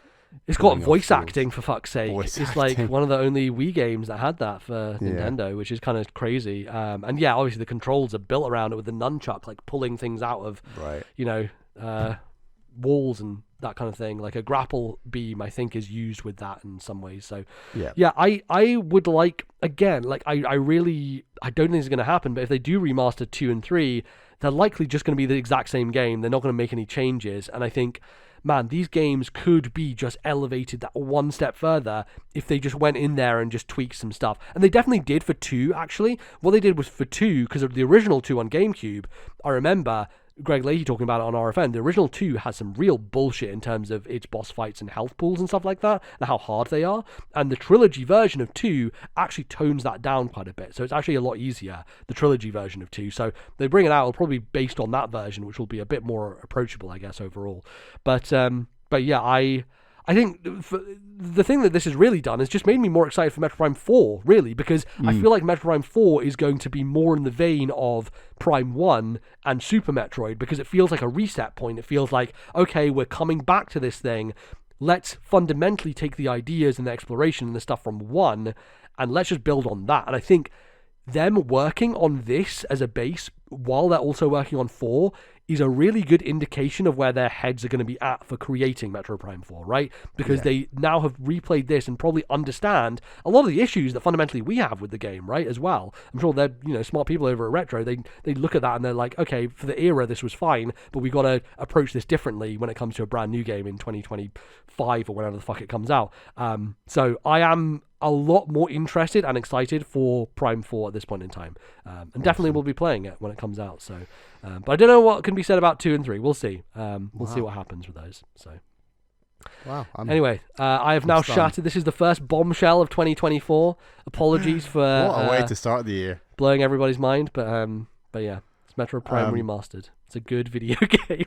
Well, I've been playing my game trade game, Sonic Mania. I'm like 6 or 7 worlds. They're not called worlds, they're called zones. Yeah. And then they have 2 acts per zone, I guess. So I'm like 6 zones, and I think I'm stuck on the 7th zone. I've failed a few times, but I'll get there. I think the only experience I've had with like 2D Sonic previously is like the first Game Boy Advance game, I want to say, and like I do enjoy that game. I think it's pretty good, but I think this game is going for a lot of those mechanics, but then is going for a much more retro look. Like this game looks a lot older. Yes. And I think the thing that's pleasantly surprised me the most so far is honestly the bosses. Like there's just this really nice variety, and I think it's like maybe even the second zone. One of them's like a Puyo Puyo fight against Dr. Eggman. It's like, this is awesome. Right, you fall into a little not side scrolling, it's just like the exact setup for that kind of Tetris style game, and you're just playing Puyo Puyo against Eggman, and that's how you win, is just beating him in a game of that, and that's the boss fight. So creative. It's so nice. And like I think that the other thing that's pleased me is kind of like the new mechanics on certain stages. So you kind of do the first zone, I should say, which is like Green Hill Zone, and then you do the chemical plant, and then you do like the casino. You kind of seen these places before in Sonic games, but then you kind of go to like this East Asian grassy but also kind of rainy, watery area, and it's a real tone change for levels I've seen in Sonic, and it feels really fresh. Like one of the mechanics is like these enemies that you bounce on, and it creates vines, and you use you platform up the vines to get to the next area. It's just like these little puzzly ways of progressing through the level, and I think that freshness combined with the boss fights, and a lot of the boss fights, like I'm on Metal. I was going to say Metal Mario. That'd be a twist. That would be wild. Metal Sonic on like stage 7, and I've struggled a few times, but it's kind of, it feels a lot more cinematic and quite impressive. And this game actually reminds me a lot more of Freedom Planet where that game is taking Sonic, but then they kind of put a bit more energy into story and cinematic. I'm not saying Sonic Mania has any story. It doesn't. No. Freedom Planet has a ton of story in comparison, but they kind of want to have slightly more cinematic, impactful bosses at the end of levels, and I did enjoy that about Freedom Planet, and that's what I think Sonic Mania does really well. Like, it's just these, you kind of get to the end level and you're really looking forward to, like, oh, wonder what this boss is going to be. Yeah. But the game is really hard. Like, yes. the bosses in and of themselves are pretty challenging. Now, they're not so challenging that you're like, wow, I'm never going to beat this game. But what makes it so damn hard is the lives system. So there's 2 acts per zone. If you game over it, you go back to the start of the zone. So if you are... Oh, shit, you go back to the first level? I didn't remember that. Yes. So if you struggle... I believe you do go back to the start of the zone. I need to check that. I'm sure it's the start of the zone. That seems super punishing. I don't remember it being that bad, but yeah. I felt it is just so punishing because you often the first boss might be easy. So there's a boss at the end of every act. So the end of Act 1, you beat a boss, you go into the second level. You get to the end of Act 2, there's also a boss. If that boss is really difficult, like Metal Sonic is for me, if I fail that boss, I then have to go back and do 2 levels just to get there. And some of these levels, it's kind of the Sonic thing. If you find the right route, you can do the level in like 3 minutes. But most of the routes often take 6, 7, sometimes 8 minutes. Like, they're not the fastest levels. And if you take it's like a real maze, kind of like, that's the kind of the Sonic thing. It's just like this weird, you could do this, it links there, and that kind of shoots you out there. And all of a sudden you're at the end of the level, boom. I have no idea how I got here, and there's no way I can replicate that perfectly every time because it's so difficult to remember. So yeah, the live system just really, really sucks. Like, it's just so... Like, Sonic Mania is kind of celebrating, we'll do retro Sonic, but in a modern context. Well, part of a modern context is to have a live system that is not so punishing as something that's retro, you know? Like, it would have been so nice if they just had a toggle. Like, you could just have a classic mode or a modern mode. Like, and let's just have the modern mode where maybe there's no lives, or maybe game overs lead to restarting the boss fight, or, you know, like, it's just because there are checkpoints just before the boss, but those checkpoints are just for that set of lives. Like, so it's not... I think the way that I got around this, and this tends to happen in lots of classic Mario and Sonic games, is there's always an area where you can just grind out to 99 lives. And I think what I did was I just found an area and I grinded 99 lives, and then I just didn't have a problem again in the rest of the game. And I would say, if this continues to be an issue, just look up on YouTube how to get infinite lives in Sonic Mania, and just do that, and then you just won't have to worry about it ever again. Because that, I think... Again, this is how games used to be, and I think it's kind of a callback to that in a sense, and it's, you know, going against some of the modern design that Sonic Mania brings, but it still has that thing of like, well, you can get 99 lives, you just have to find this one spot in the game that we put this place where you can just endlessly farm enemies to get that many lives, basically. Yeah, I need to do that because it's really brutal. It will make your time with the game so much better, I think. Yeah, just totally. seeking that out, essentially. Yeah, it's just such a shame that I have to go and do that and whatever. And yeah, I do also think finding 99 coins feels kind of harder than 99 rings is harder than 99 coins, 100 coins in Mario. Especially because you lose them every time that you get hit, right? Yeah, so exactly. Like, it's tough. Like, and fundamentally, 2D platforming in Sonic, I don't think is like that fun. Like, I think that puzzling through these levels is cool, but having played a game like Mario Wonder, I'm like, oh, actually, Mario's really nailed it in the 2D. Change your perspective. I need to give that guy more credit, but like, because Sonic, you're running fast and you cannot see what's coming, and there's no way you can jump. You're jumping based on guesswork. You're not necessarily jumping because you think, right, this is a good time to jump. So often a lot of the solving of progressing through the level is done at a walking speed. It's not done at a fast speed. Like, there are nice little thrills where you defeat an enemy, you get on the speed boost, you go around a couple of loops, you get some coins, and then boom, you're into the next kind of pseudo puzzle area, defeat these enemies, progress. So like, I don't think Sonic is a strong 2D platforming like series. It's just not. It just does not tick my boxes for what I like. I like this game enough. Like, I think the bosses are cool. Like I said, they're really creative. I've obviously said my piece about the live system, but like, I if like Sonic Mania 2 comes out, like, I'm not that excited for it, to be honest. Like, it's just not really my cup of tea, but I'm glad I'm playing it. I'll beat this game for next time, and like, sadly, it's not quite the echelons of your time with Metroid Prime, MZ, but I'm glad I played it, and you know, I think it is a good game trade pick.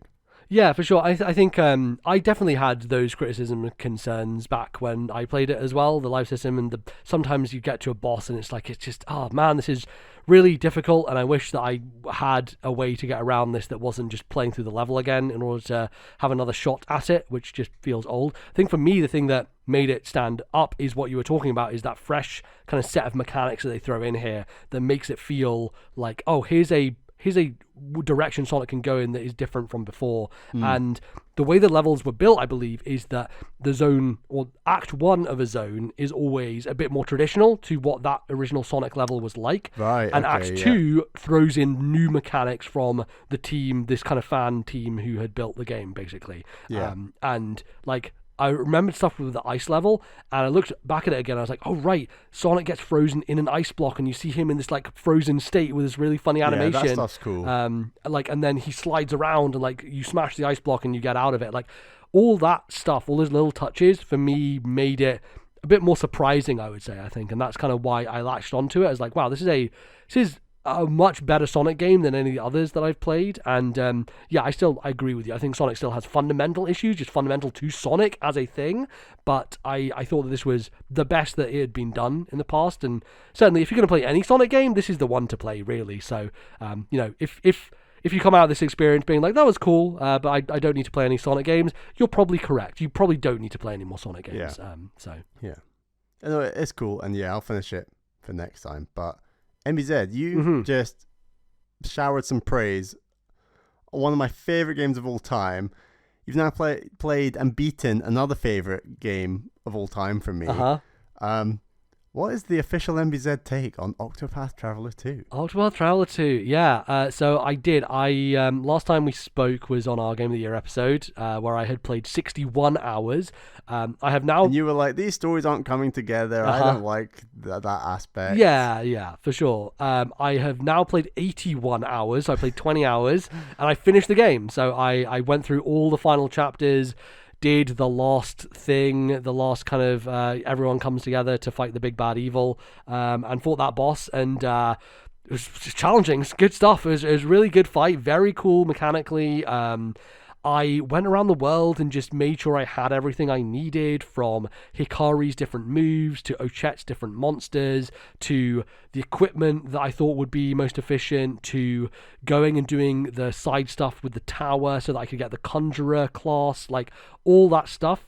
And honestly, I think that you're going to have a rough time at the end of this game if you don't go and do all that. If I didn't have Arms Master, or if I didn't have Conjurer, or if I didn't have like these good moves that I'd deliberately gone out to get, the ones that do double hits on every enemy, and I didn't have enough money to use all Partitio's hired help, all that stuff, if you don't put everything into this game, you're going to really struggle at the end. Like, if you try and burn through this and just do the bare minimum and get to, you know, finish it in 60 hours, I honestly don't know how you beat these final bosses, because I felt like I had to throw everything that I had at it in order to get through. And I was a little bit lower level than you overall. I think my levels were more balanced, but my levels were between 56 and 60, basically. And you had one guy higher, you were saying. Yeah, but it's Oswald. Like, that doesn't... You know, it's one guy and he's just going to do big damage. He still takes as much damage at level 70 as he does at level 50. He's going to die in the same amount of hits as he is, basically.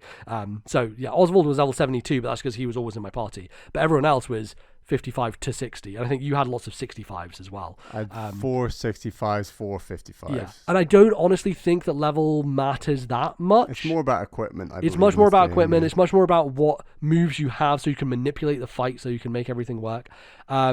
Yeah, I mean, like, I think the, not turning point, but the thing that made me like it more was there's one cutscene. There's literally one cutscene where they just come together and they have like a chat around the fire, and it's the first time in the entire game where there's voice acted interactions between the characters. And I'm like, well, this is just make this the fucking game. Like it really said to me, again, and we talked about this last time, it's not the game they're making. The game they're making is separated stories that then they kind of tie together at the end. And they do a much better job, of course, in this game than they did in the previous one.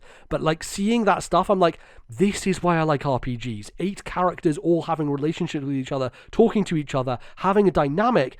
And like, you don't have that in the rest of the game, aside from those side conversations, which it's funny, you get a lot more 3-way conversations in pubs and in the bars if you randomly have party members after you've completed everything. Not voice acted, but yeah. Not voice acted, exactly. But then I do think that the some of the nice ones are pairing the characters after the final chapters, so all of those ones. Those final 4 chapters are really good. Those are good fun. Yeah, I think those work nicely. And they set up like kind of what's going on with the wider world. Yeah, and there's another thing that I really noticed I thought was super interesting is there are 2 groups of characters really. There's 4 and 4. 4 of these characters are stoic. 4 of these characters are spunky, and they get paired with each other. So you get Oswald with Particio, you get Throne with Temenos, you get Casti with Ochette, and you get Hikari with Agnia. And if you look at those pairings, 4 of them are the serious stoic ones with the dark backstories, and 4 of them are the spunky, kind of chatty,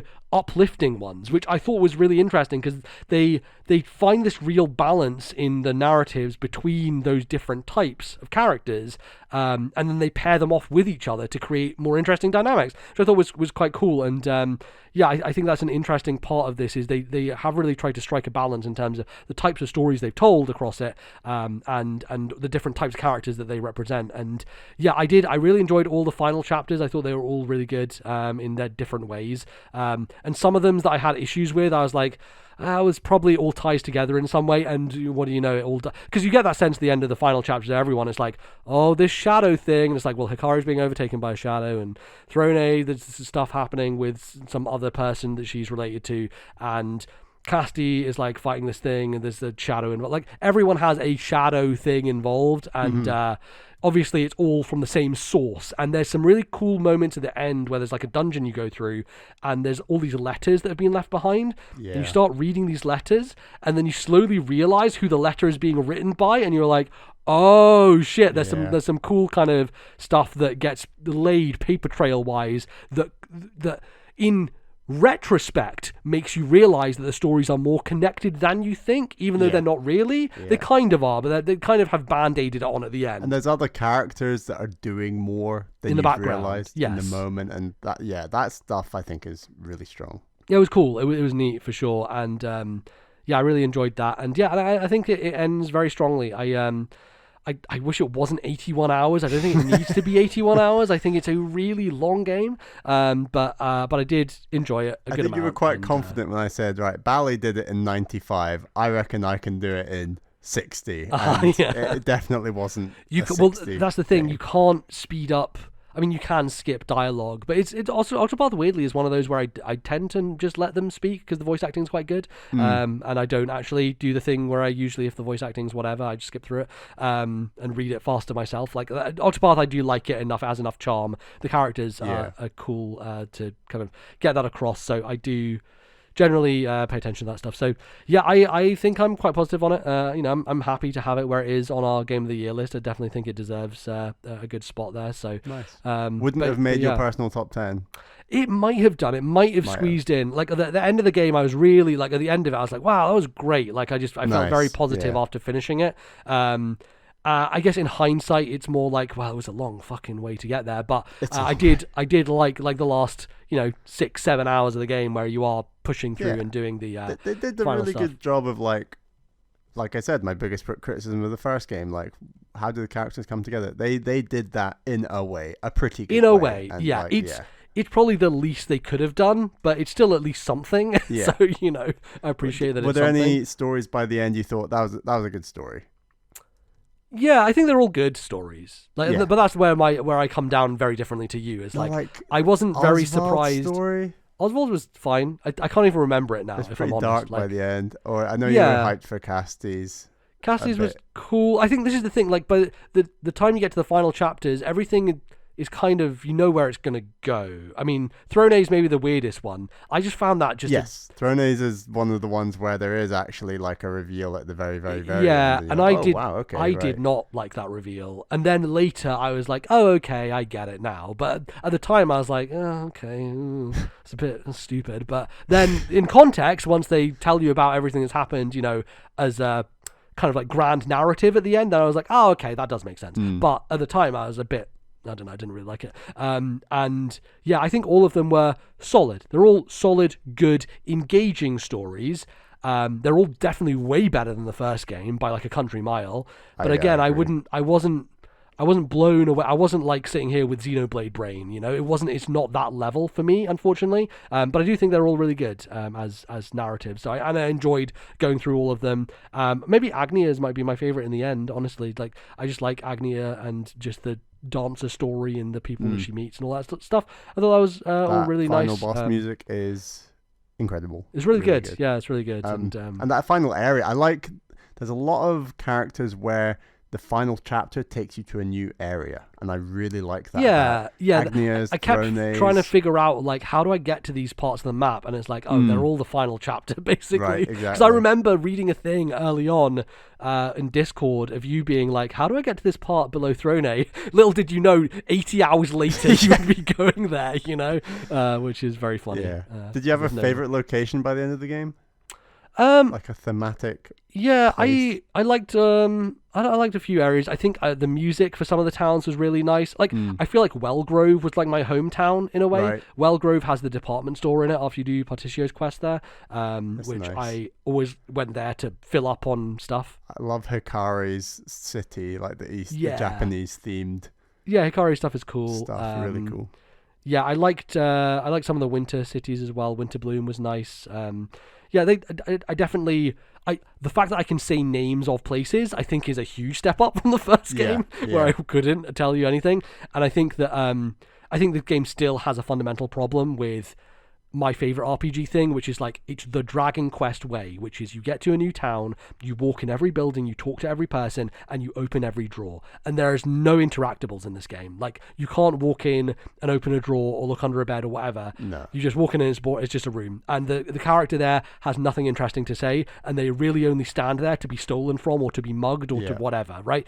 The characters in these towns... weak side quests in this game. Oh, totally. And I didn't engage with... The only way I engage with them is if I had to get one of the weapons for Hikari's Arms Master thing, right? All right. Or anything along those lines. Actually, I didn't mean those side quests. I'd almost count those as almost main quests, but kind of. Yeah, at least you want to do them to get the good stuff. But I kind of stumbled into a couple where, like, I did end up doing like optional areas just to level some people up, and I got down to like... Oh, there's a boss at the end of this area. Yeah, exactly. You got down and I'm like, oh shit, there's a boss, and I kill him, and then there's this girl there, and she's like, oh, thanks for helping me, and I somehow had already started a side quest I didn't realize and had finished it accidentally, basically, by coming down here and doing this thing. So yeah, that definitely was a thing. But Nice. yeah, I overall really enjoyed it, and yeah, it's a great finale. Really comes together nicely. You would be up for Octopath 3. It depends what they do with it. If it's another 80-hour thing that does the same thing. Oh, it's going to be 80 hours. That's not I know. negotiable. But if they continue to do the thing where they don't give me the satisfaction of getting people together until the end again, then I probably will. I'll probably, because it'll probably be good, but you know, I don't know. I think this is a refinement and a real perfection of what they built in the first game.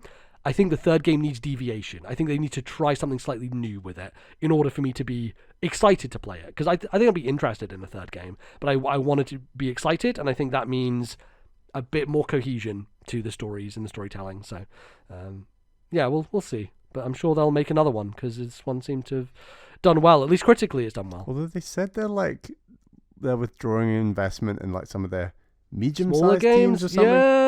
So I don't know if Octopath counts in that. I hope it doesn't. But it might do. Yeah, we'll I don't know. Who knows? Maybe Nintendo will come in and save it, because they tend to like to do that with certain games where they're like, well, it's fine, Square. We'll publish Dragon Quest 9 in the US. You don't have to do anything. It's like, okay, it's very weird Nintendo published Dragon Quest 9 in America, but that sometimes happens. So we'll see. I should have mentioned it at the time. And I know you don't like putting remasters or remakes into your top 10. Yeah. Would Metroid have got in there? Good question. I probably would have put it in my Goatee to Dakoti, not into my... Well, that's fair. Yeah, I mean, in a hypothetical world that it came out new this year. Yeah, no, I think that's hard to compare because my line is like reimagining is things that get considered for Game of the Year. Like Final Fantasy VII Remake counts for Game of the Year because it's just not the same game at all. But Metroid Prime is we talked at length about the problems with it being the exact same game. So I think that for me always goes in my Goatee to Dakoti bucket instead. So I don't know, maybe look out for it next year's Goatee because it counts now for this year's. We're in 2024 right now. So yeah, it counts for this year's Goatee to Dakoti. So we'll see how that stays in the memory. Does Octopath also come into that category now?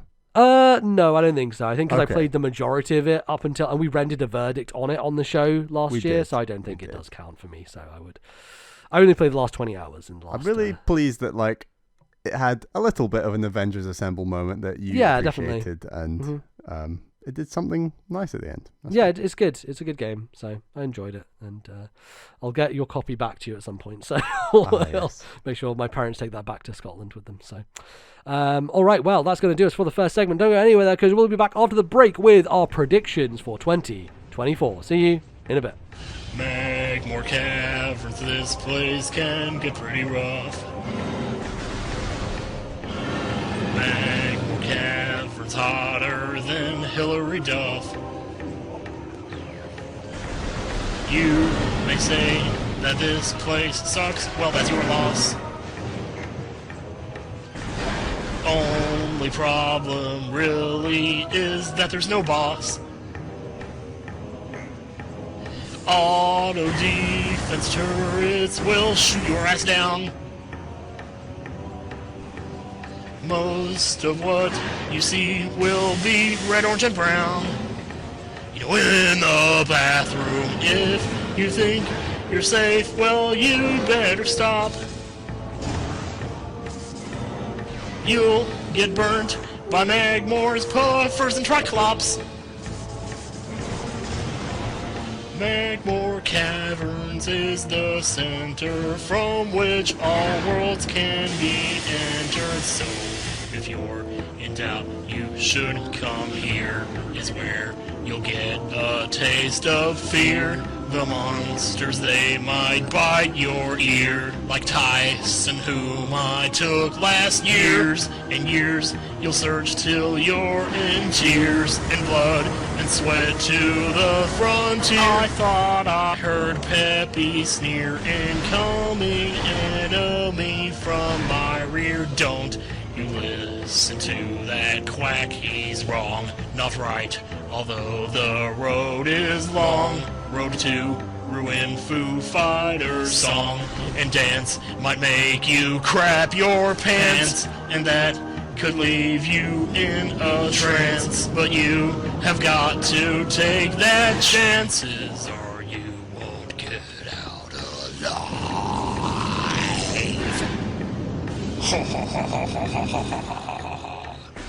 Hello everyone and welcome back to the show. It is the start of the year and that means that we're going to do some predictions. As always, we look back at predictions from the previous year, and if you get a prediction correct, you get a point. And then we see who's got any points whatsoever, which is rare. I reckon the record might be 1.5 points. I think, 1 or 1.5 is probably the most anyone has ever scored in the history of this show. So. Yeah, good luck. Turns out the games industry is really difficult to predict most of the time. So yeah, I think we should probably institute a rule, Bally, where if we get a ridiculously insane prediction correct, we just instantly get like 100 points, and then you just win. That's everything fair. Basically. That's fair. Shall we go over yours or mine first from 2023? Let's do mine. Okay, right. MBZ's predictions from 2023. First prediction: we will hear the codename for the new system in March. Then in April, in the end of year shareholders meeting, Nintendo will confirm that the new system is happening, but no further information. Yeah, we didn't get anything, did we? We didn't get, not from the horse's mouth at least. There's been lots of rumors over the past year, and they really only started around August when Gamescom was happening. Rumors of what was being shown behind closed doors to people by Nintendo. But nothing concrete, nothing. Nintendo have not said a code name. There's nothing about that has happened. And yeah, I think, maybe a little bit bold to said that it would be March of last year. Because I don't even know if by March of this year they'll have said anything. I don't even know if we're going to roll into this console with a code name. I don't know, because the thing with NX we'll find out in our predictions for this year. Well, we'll see. I guess the thing with NX is that they had such a big lead up. They had to announce it early, and they couldn't say what it was called. So here's our code name. So they actually just said it straight out. Do they even need a code name? Could they just say the name and reveal it? Yeah, exactly. I fully expect them to just do a YouTube video drop type of thing, but we'll get into that. Okay, Metroid Prime 4 will be shown at E3. It will stray from Nintendo's traditional stance on trailers and not show any gameplay, but be a cinematic reveal. Yeah, we still haven't seen anything of Metroid Prime 4. How ridiculous is that? That's insane. Did Nintendo do a big Summer Direct? They did, yes. Did, right. Yeah. But yeah, no Metroid. I mean, they put Prime Remastered out, as we know, but yeah. Advance Wars 1+2 Reboot Camp will not release. Nintendo will never release the game, but it will be data mined and put on the internet. They got that game out. They did, finally. Somehow, and I don't think it created too many waves, but... no, nobody cared. Basically, was it really sucks. I really enjoyed that game. I spent like 50 hours with it. It was great. Love a bit of Advance Wars. Persona 6 will be announced in November 2023, and it will be listed as coming to Switch Day 1. It will then release in 2026, and like Persona 5 on PS3, it will be the last major release for Nintendo Switch. Interesting. Yeah, I mean, Persona is currently in its Persona 3 Reload phase right now, so they're not doing anything aside from that, but... 6, I do think 6 has a chance of being announced this year. You think 2026 will still have Nintendo Switch 1 games? I think Atlas would be the literal only company on Earth to do it. They'd be like, lol. Look, Atlas in 2017 released Persona 5 on PS3. In 2017. That's fucking unhinged behavior, Atlas. I could see Atlas doing it because they're fucking crazy. Also, Switch is just huge in Japan, and that's their core market, really. So... Then your fruity one was Xbox's Game Pass Cloud app will come to Nintendo Switch in an official capacity. Nintendo will be fine with this because Nintendo know that no one buys or cares about cloud games. Yeah. One day it'll happen. I think that last one maybe was closer to coming true than the other ones. Yeah, probably. Yeah, which is the weird thing about it. Just to check, was that 5 predictions overall? 1, 2, 3, 4, 5. Yeah. Oh, okay. We're doing 4 this time, right? We're doing 4 plus 1 fruity. Oh shit! Okay, okay. I'll have to make one up real quick. You're gonna make one up. Okay, no worries. Yeah, it's fine. But yeah, Bally, you go ahead with your prediction. Right, let's go. Okay, yeah, that's my fruity one. Right, 2D Mario comes out with heavy inspiration from Meat Boy and Celeste. Mario moves faster, is a smaller sprite on screen, and lives once and for all go out the window. Announced in the February Direct and comes out just after the summer, October-ish window. In the announcement, Nintendo revealed that this whole time Nintendo developers have been using Mario Maker as an inspiration for where to go next with Mario, and due to the success of harder Mario Maker levels, decided to try out a game that is not for the faint of heart. Think Rayman's reinvention with Legends and Origins levels of freshness and innovation. It came out. It happened. Yeah. It definitely wasn't my description. I think it sticks to the Mario roots, especially on lives. Pretty strongly. When I make the Meat Boy Celeste comparison, I'm redefining the way Mario jumps. I mean, look, there's flavors of that in here, you know, like those levels, those kind of short bite-sized levels, that I did get some hints where of he it. has the abilities. Yeah, I know, he uses them, and you have to use the wall kick thing, and there's some real challenging ones in there that I think call back to, I would be okay giving you a half point on this one. I think I'd nailed the release date. I said, so it wasn't a February Direct, it was a Summer Direct, and came out October, didn't it? Yeah, I think so. Yeah. Going point and half point. I'm going to give you a half point for that. Let's take a half point. Yeah. I said, I've seen a couple of theories from people thinking that Nintendo were waiting for Tears of the Kingdom for the Switch Pro. The fact that Tears of the Kingdom OLED has seemingly leaked suggests that the Switch Pro is not coming on May the 12th. 2023 will have been 7 years of Nintendo Switch. I'm thinking 2024 could be the time that Nintendo go for the Switch 2. An event for Switch 2 will be announced in November/December, and the event will then be in January 2024 with the unveil. But we will have industry information about the system before then that comes out this year. Yeah, we have had information about the system. Again, rumors, nothing official. Yeah. Definitely doesn't feel like there's going to be a January event, and it certainly wasn't announced in October. So nope. What did I say? November, December. So yeah. I think that's a 0. Yep, I think so. Delays.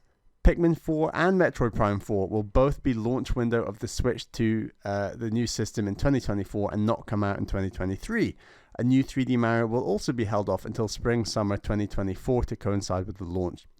All 3 games will also come to Switch 1. This will make the second half of 2023 a little lighter, although of course Pokemon will come out and break more records while your character will still fall through the world at 5 frames per second. I think that one still true because the DLC came out and still broken as fuck. So yeah, but apparently it runs really badly, right? Yeah, it's still terrible. Oh, they did a whole new area. It still runs awful. Yeah, I mean, Nintendo kind of did the opposite of this. They're like, no, we're going to keep filling out the calendar with Switch games. They hit it out the park in 2023. Like Mario, Pikmin 4, and Zelda all coming out. Obviously, no Metroid Prime 4. I don't think that should count for any half point or anything. No. But yeah, like I was very impressed by the turnaround on Pikmin 4, and that is a very impressive game, considering the supposed tight turnaround, at least from announcement to release. But yeah, so no point. Still sitting on half a point. Okay. Mm-hmm. Tears of the Kingdom will sell 15 million units by the end of 2023, and critically will take home Game of the Year from the Game Awards and surpass Elden Ring's 95 on OpenCritic. People will be shocked at how well the game runs at a smooth 30 frames per second with no hitching in any of the game's areas. The game will incorporate some incredibly well-designed thematic dungeons to counter that lack of real dungeons criticism of Breath of the Wild. So I did a quick Google, and Wikipedia suggests that it's currently sold 19.5 million copies. Yeah, that was like a month after launch, I think, was those numbers. So it's probably higher than that now. Right, yeah. Exactly. It did not win Game of the Year at the Game Awards. Can I claim a half point?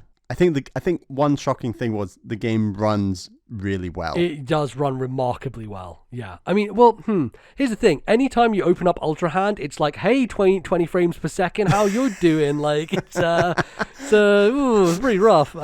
So for the most part, yes. I think the stunning thing about it is, like, you can jump from the highest point in that world to the bottom of the depths, and it is seamless. So that, I think, is pretty fucking remarkable. So, I mean, yeah, I guess so. I'll Have you ever stood on the top of a sky island and just thrown any old object off and just watched it? Yeah. Dude, you know those fucking chests that hang from ropes on some of the sky islands? Like, I spent so long shooting those off and then skydiving after them, and they would just fucking hit the ground and just ping away like into a river. Like, it was madness of like trying to follow those chests that you can shoot them and they fall down to the ground, and I just dove after them into the ground, and just like the geometry and everything, it would just like fucking physics its way around to all different places, and just trying to find that chest as it dropped was kind of nuts. So the fact that it can keep track of that and like where it's going to land and all that sort of stuff is crazy. So yeah.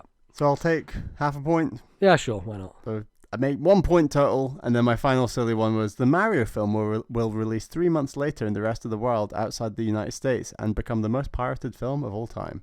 I don't know. Well, I think they all kind of came out around the same time. All came out the same. You shot that one on arrival when I said it. So yeah, right. I'll take because I think they'd already announced the dates by that point. So, right. Yeah. Well, there you go. We nailed it as per. Good stuff. A solid 1-0 win. Yeah. Shall we get on to 2024? Let's do it. Let's get on with some new predictions. Okay. Shall I start us off with my spiciest one?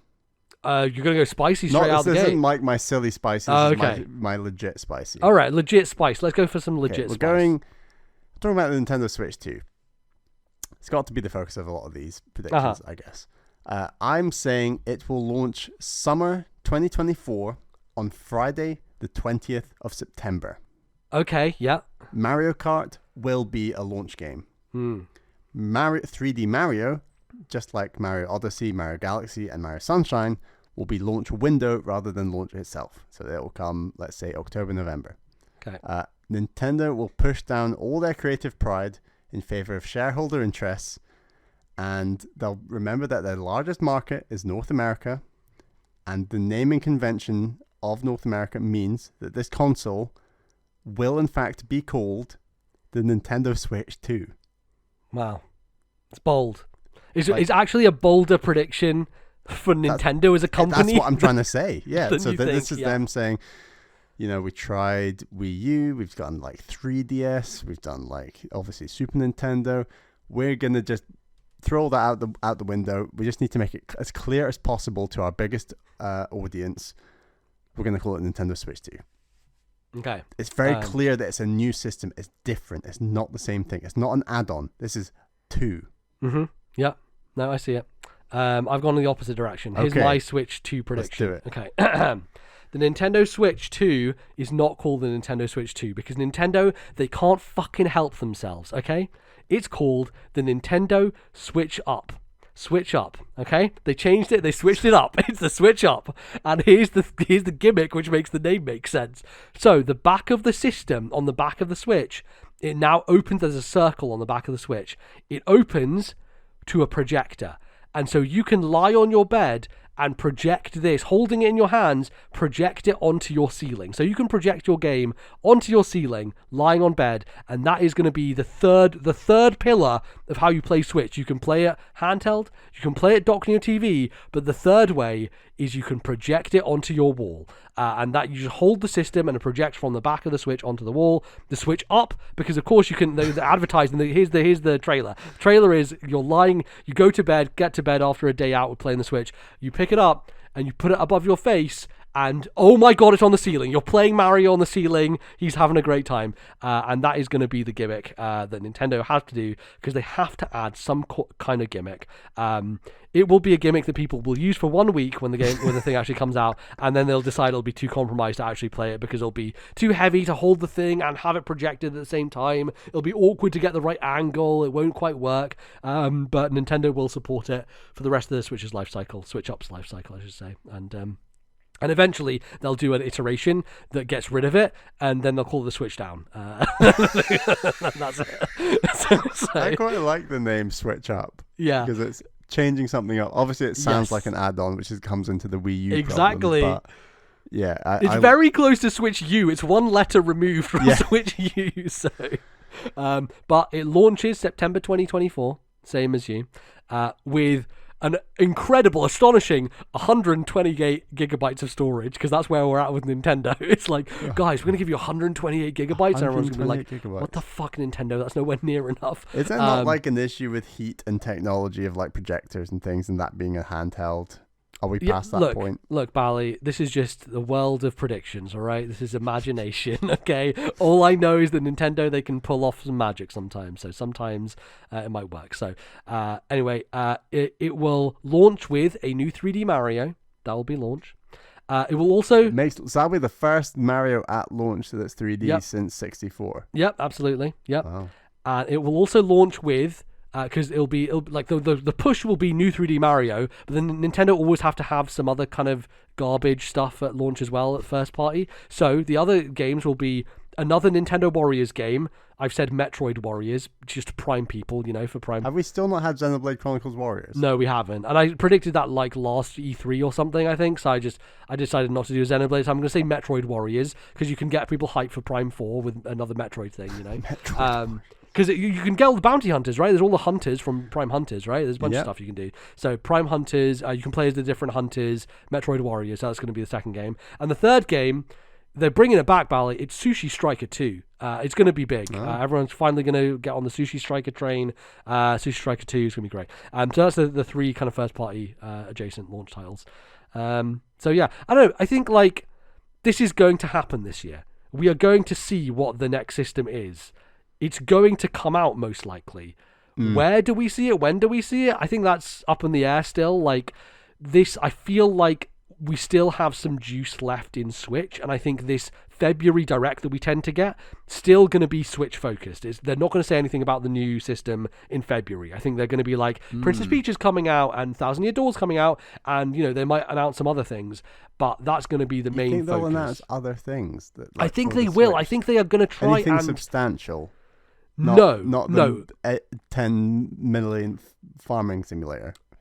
I don't think so. I think that it's going to be like low tier takes on Nintendo franchises, and a couple of them I have in prediction, so we'll get to them. But I think there will be some new stuff announced in February that we're going to be like, really? And it's going to be more remasters, and it's going to be more smaller scale stuff just to tide us over, because I do think it's going to be, Switch 2 will happen this year, but like I'm not even that certain in September. I'm saying September on prediction, but November. They're maybe? very mixed on their launch months for like consoles. There's been spring, there's been summer, there's been like October, November. Like those are kind of the 3 slots, I guess. But yeah, it could be anything. Could be. So we'll see. Right, my next one is Nintendo will manage to agree a deal with Team Cherry that makes sure that Silk Song will be one of the launch games for the Nintendo Switch 2. Microsoft's deal is tied to the game being Game Pass Day 1, but they don't have a deal that confirms it with like a date. No, there's no... I mean, the date that they did give was during that E3. They're like, what we're showing you today is the next 12 months of Xbox. And then I think yesterday on New Year's Eve, I saw people on Twitter being like, it's going to happen, guys. This is it. This is the last day that Silk Song could release, given what Xbox said. There's a couple of other games in that showing I think haven't come out yet. That Farming on the Planet one that I like the look of that was in, I think it's in early access. Yeah, the robot one. Lightyear Frontier. Yes. Yeah, that's not out. So, and then here's my spicy bit on this. Silk Song will score 96 on OpenCritic and will be the top selling indie of the year. It will become the first indie game ever to win Game of the Year at the TGAs. Oh, spicy. Okay, that's good. I like it. It's a quality. Yeah. It's not a 2023. It's not crazy. It's not looking like that anyway. Yeah.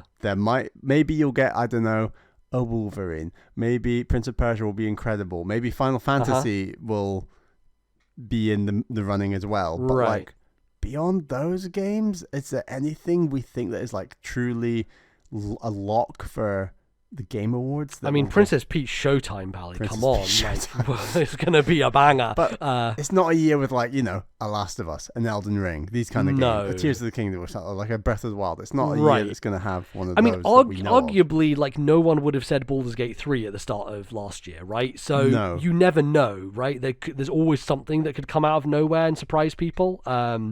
So I think there's a possibility. I still think it's always going to be way more difficult, but you're right, like this year is setting up for it to be a bit more kind of open for something like Silk Song to come in and do that. And I think the thing is, when Hollow Knight first came out in 2017, nobody played it. I mean, a lot of people did play it, and that's why it got a lot of word of mouth, but really it was 2018 when it came to Switch that a lot of people started paying attention to it, really. And I think back in 2017, it's kind of like a Pizza Tower problem. It was only on PC, and the Game Awards was not recognizing that sort of stuff very well. And so it probably got nominated for an Indie Award and nothing else. Whereas I think the name recognition, the brand recognition of Hollow Knight, like it's almost, if it comes out, I think it is almost guaranteed to get a nomination in a year like that isn't as packed as last year was. So yeah, I can see it happening. Possible. Yeah. Any ideas on when it's coming out? Month, date? Oh, well, it's coming out on the launch of the Nintendo Switch 2. Okay, which is September, which I've predicted as Friday the 20th of September. Right. Okay, cool. That's good stuff. Song. Yeah. Looking forward to it. All right, my second prediction. So, this year, 2024, Mother 3 turns 18 years old. So that's, it's finally the age where it can go and drink. It's very important because now it's of age for Nintendo to recognize it. In the UK. In the UK, of course, yeah, this is true. I don't know what Japan's age of drinking is. Good question. I believe it's 18. It must be, yeah. But here's the thing. Even though Mother 3 turned 18, Nintendo will celebrate it by ignoring it completely. Instead, they will remake another game in the Mother series, the only one that they seem to care about or put anywhere in the West, Earthbound, the original Earthbound. The original Earthbound is going to get a remake in the same style as Super Mario RPG. Oh my God. And we get this at the end of the Switch. It's Nintendo, like I said, they need more remakes, more things to pad things out. I can see this being a bit of a cross-gen title, like it comes out on Switch 2, but also comes out on Switch 1, right? Like it's kind of in your predictions, you have to call it Switch Up. I call it Switch 2. Sorry, Switch Up. It comes out on Switch Up and Switch, original Switch.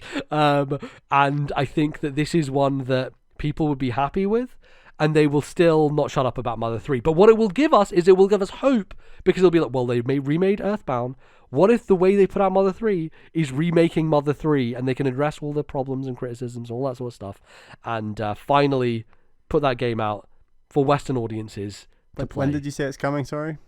I don't think I have a date for it. I just know that it's in this, like, we're going to be in this year, and most of this year, Bally, to be frank, is going to be us being annoyed waiting on this podcast for any news about I know. Switch. And then there's eventually the games for Switch, the important games for Switch will dry up, and I'm very nervous about that period of time. We've got to watch out for this February Direct, because this February Direct could spell true disaster. It could be like, and here's a game for original Switch coming in October this year. And that's when you have to, put the sirens out and be 3D Mario got announced for October. I guess it's still possible that same game comes out on Switch 2. It is, yeah. But it would just feel a bit like, ugh. But it's probably not. I don't know. But yeah. So yeah, I do think that there is a possibility of more remakes, basically. And I mean, Earthbound is a game that Nintendo seem to be happy to go back to. And I could see it happening, right? Like you think about the kind of claymation style that Earthbound has been associated with in the past, and some of the artwork and stuff like that. And I think a claymation-y kind of plasticky look to a 3D Earthbound isometric potentially remake. Did we ever find out who worked on Mario remake? Yes, it was. Oh God, I can't remember. It was it's the folks who did the Dragon Quest, Art Piazza, who did Dragon Quest 4, 5, and 6 on DS. It was different to the Link's Awakening team. Yes, Link's Awakening is Grezzo. So Grezzo is like Nintendo's. But I could see. The thing is, Grezzo haven't been working with Nintendo recently, and I don't know if they have anything. So, the question is, who would be making this? But I don't know. I feel like there's a chance. The thing I love about this prediction is, I don't think people were generally ever going to predict a Mario RPG remake. It was always considered like the ugly duckling of like Nintendo games, and it's very quirky. It's got very strange characters in it. It's kind of got like a slightly more niche audience, like fan base online, I would argue. And I think being weird and niche but beloved by fans are all things you can ascribe to Earthbound. Like, I think it's a great comparison, those two games. So if one of those can get remade, I could definitely see Earthbound being remade. And I think now is a decent time. Yeah, I hope it happens. I feel like thing is, original Earthbound is still so playable and so good today. Like, I feel like it doesn't really need it. It's kind of like Chrono Trigger in that way. Like, there's not much you can do to improve Earthbound. I think it's pretty perfect as it is. But I think that there's a lot of people out there who just don't want to play Super Nintendo games. But that's what's so perfect about these they're called remakes, but really they're just fancy remasters, whether it's Link's Awakening or Mario RPG. Like, mechanically, supposedly these games are very, very similar, or if not the same. Yes. And then they've just been given this healthy layer of paint. Yeah. That could apply really nicely to Earthbound. I think so. Yeah, I think so. And I think that would be a really good way to get it back into the zeitgeist and continue to put pressure on Nintendo to one day, on Mother 3's 21st birthday, then maybe they'll do something to celebrate Mother 3. But sadly, its 18th will be, once again, its older brother gets more celebrated than it, and it's like, Earthbound, I'm turning 27 or something. Mother 3 is like, well, what about me? I'm important too. Earthbound still gets the limelight at the end of the day. So, my second prediction. My third prediction, we won't see Metroid Prime 4 in 2024. Wow, that's bold. Yeah. That's real bold. Metroid Prime Trilogy Remastered will be a launch game for the Switch 2, and it will give the same treatment that Prime 1 received to Primes 2 and 3. You think like full, complete makeover in terms of the visuals. makeover, yeah, and it's a one complete package, and that is a launch. That's another launch game alongside Mario Kart and Silksong on the Nintendo Switch 2. Okay. Prime 4 will be 2025, and we won't see it at all in 2024. No trailer, no nothing. We're not seeing it. Fucking hell. And it's gonna come in 2025, and it will not. It will not launch on the original Nintendo Switch. Wow. So even though they announced it for Switch 1, they're it's not going to come out. They're cancelling the original. Now, the thing that I find a little interesting about that is how remarkably well Metroid Prime Remastered looks on original Switch hardware. How good that is. And thinking about the kind of design ethos that they might take with Prime 4, being a bit more traditional Metroid constrained environment, so you don't have to render big open spaces. Like, I can see it still being on the original system. Yeah, no, I think it's still very likely. That's what I just made it spicier. Yeah, I get that. I think so. The rumor has been for a while. Jeff Grubb has been saying 2 and 3 are also coming, but they're not going to get the same treatment as 1. And those rumors float around forever. Same with the Wind Waker and Twilight Princess stuff. It's just constantly in the ether of like, oh, yeah, that's definitely going to happen, but it's just like, when are Nintendo ever going to announce it? So I can see them doing that, if only to build excitement for Prime 4 in a more legitimate way by doing a full-blown makeover of 2 and 3. And then they get to charge more for it as well. I think the biggest flaw with this is that Prime Remastered was a 35 quid game. Yeah, and how do they doing all 3, you can't really, if they're all 3 remastered. I think it's likely all 3 of them come out, but I think it's more likely that it's they're all individual on their own, and you can buy them on the eShop together if you want. 35 quid each. Yeah, it's like 120 quid or whatever for 3 of them or something stupid. Like, it might be that situation. Oh, damn. Yeah. But I think it's similar to like Pikmin 1, 2, and 3. Like they all became playable on Switch before 4. I think that's true. It's the same number of games as well. Actually, that's funny. It is, trying to line them all up ahead of Metroid Prime 4. Yeah, it might be an opposite situation where Metroid Prime Remastered is the more expensive one, like Pikmin 3 is the more expensive one, but 2 and 3 get bundled together as a... they can't call them remastered, so what they call it, they're like 2 and 3 again. Remastered remake. Yeah. They're like... It's HD. Maybe they call them 2 and 3 HD, because that's all it is it's just the same textures, just in HD now, yeah. That could be it. So maybe. That would be interesting. Lovely. All right. My prediction number 3. Sticking again to Nintendo. This is my like worst case scenario. Basically, we get the February Direct and we get all these Switch games announced for the rest of the year, and no Switch 2 thing looking around the corner. It is ARMS. ARMS is back, baby.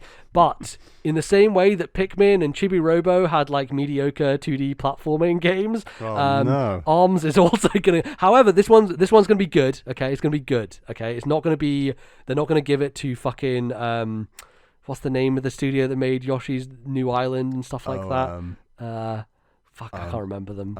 Everyone knows Artoon. Artoon, yeah.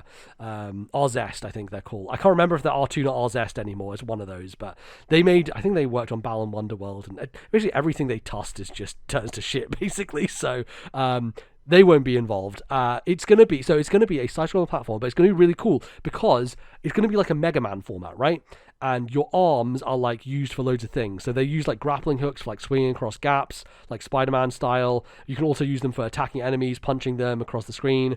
And what will happen is like it will be you take on each level, and each level at the end, instead of a robot master, it's one of the characters from the original ARMS, right? And so those are like different boss fights that have different patterns based on the arms of the characters. And it's going to be made in collaboration with Way Forward, because they had to have been doing something with Nintendo in the time that Advance Wars wasn't being worked on, because it was sitting in there in limbo waiting to be released and then wasn't released for a whole year. So Way Forward went to Nintendo like, hey, look, the ARMS thing, we can do something with that. Let's make a 2D platformer. They've got experience with Shantae, with weird powers and stuff like that. They can make an ARMS game, and it's going to be a 2.5D side-scrolling ARMS platformer with some fun use of the arms to do something. And, you know, just going to be put out there just as a stopgap game, because what else are they going to be? So that's the kind of end of Switch 1 life cycle. Oh, Doesn't come to Switch 2. You think about Chibi Robo Ziplash, Bally. We were playing that like right at the end of 3DS's life. Yeah, that RPG, that famous RPG, Chibi Robo Ziplash. Oh god! If you don't know that reference, go back and listen to the archives of us going to where was it? It was the Japan thing. It was London. It was a Japan Expo in London. And the guy who was running the Chibi Robo stand kept telling me and Bally that it was an RPG and it was a side-scrolling platformer.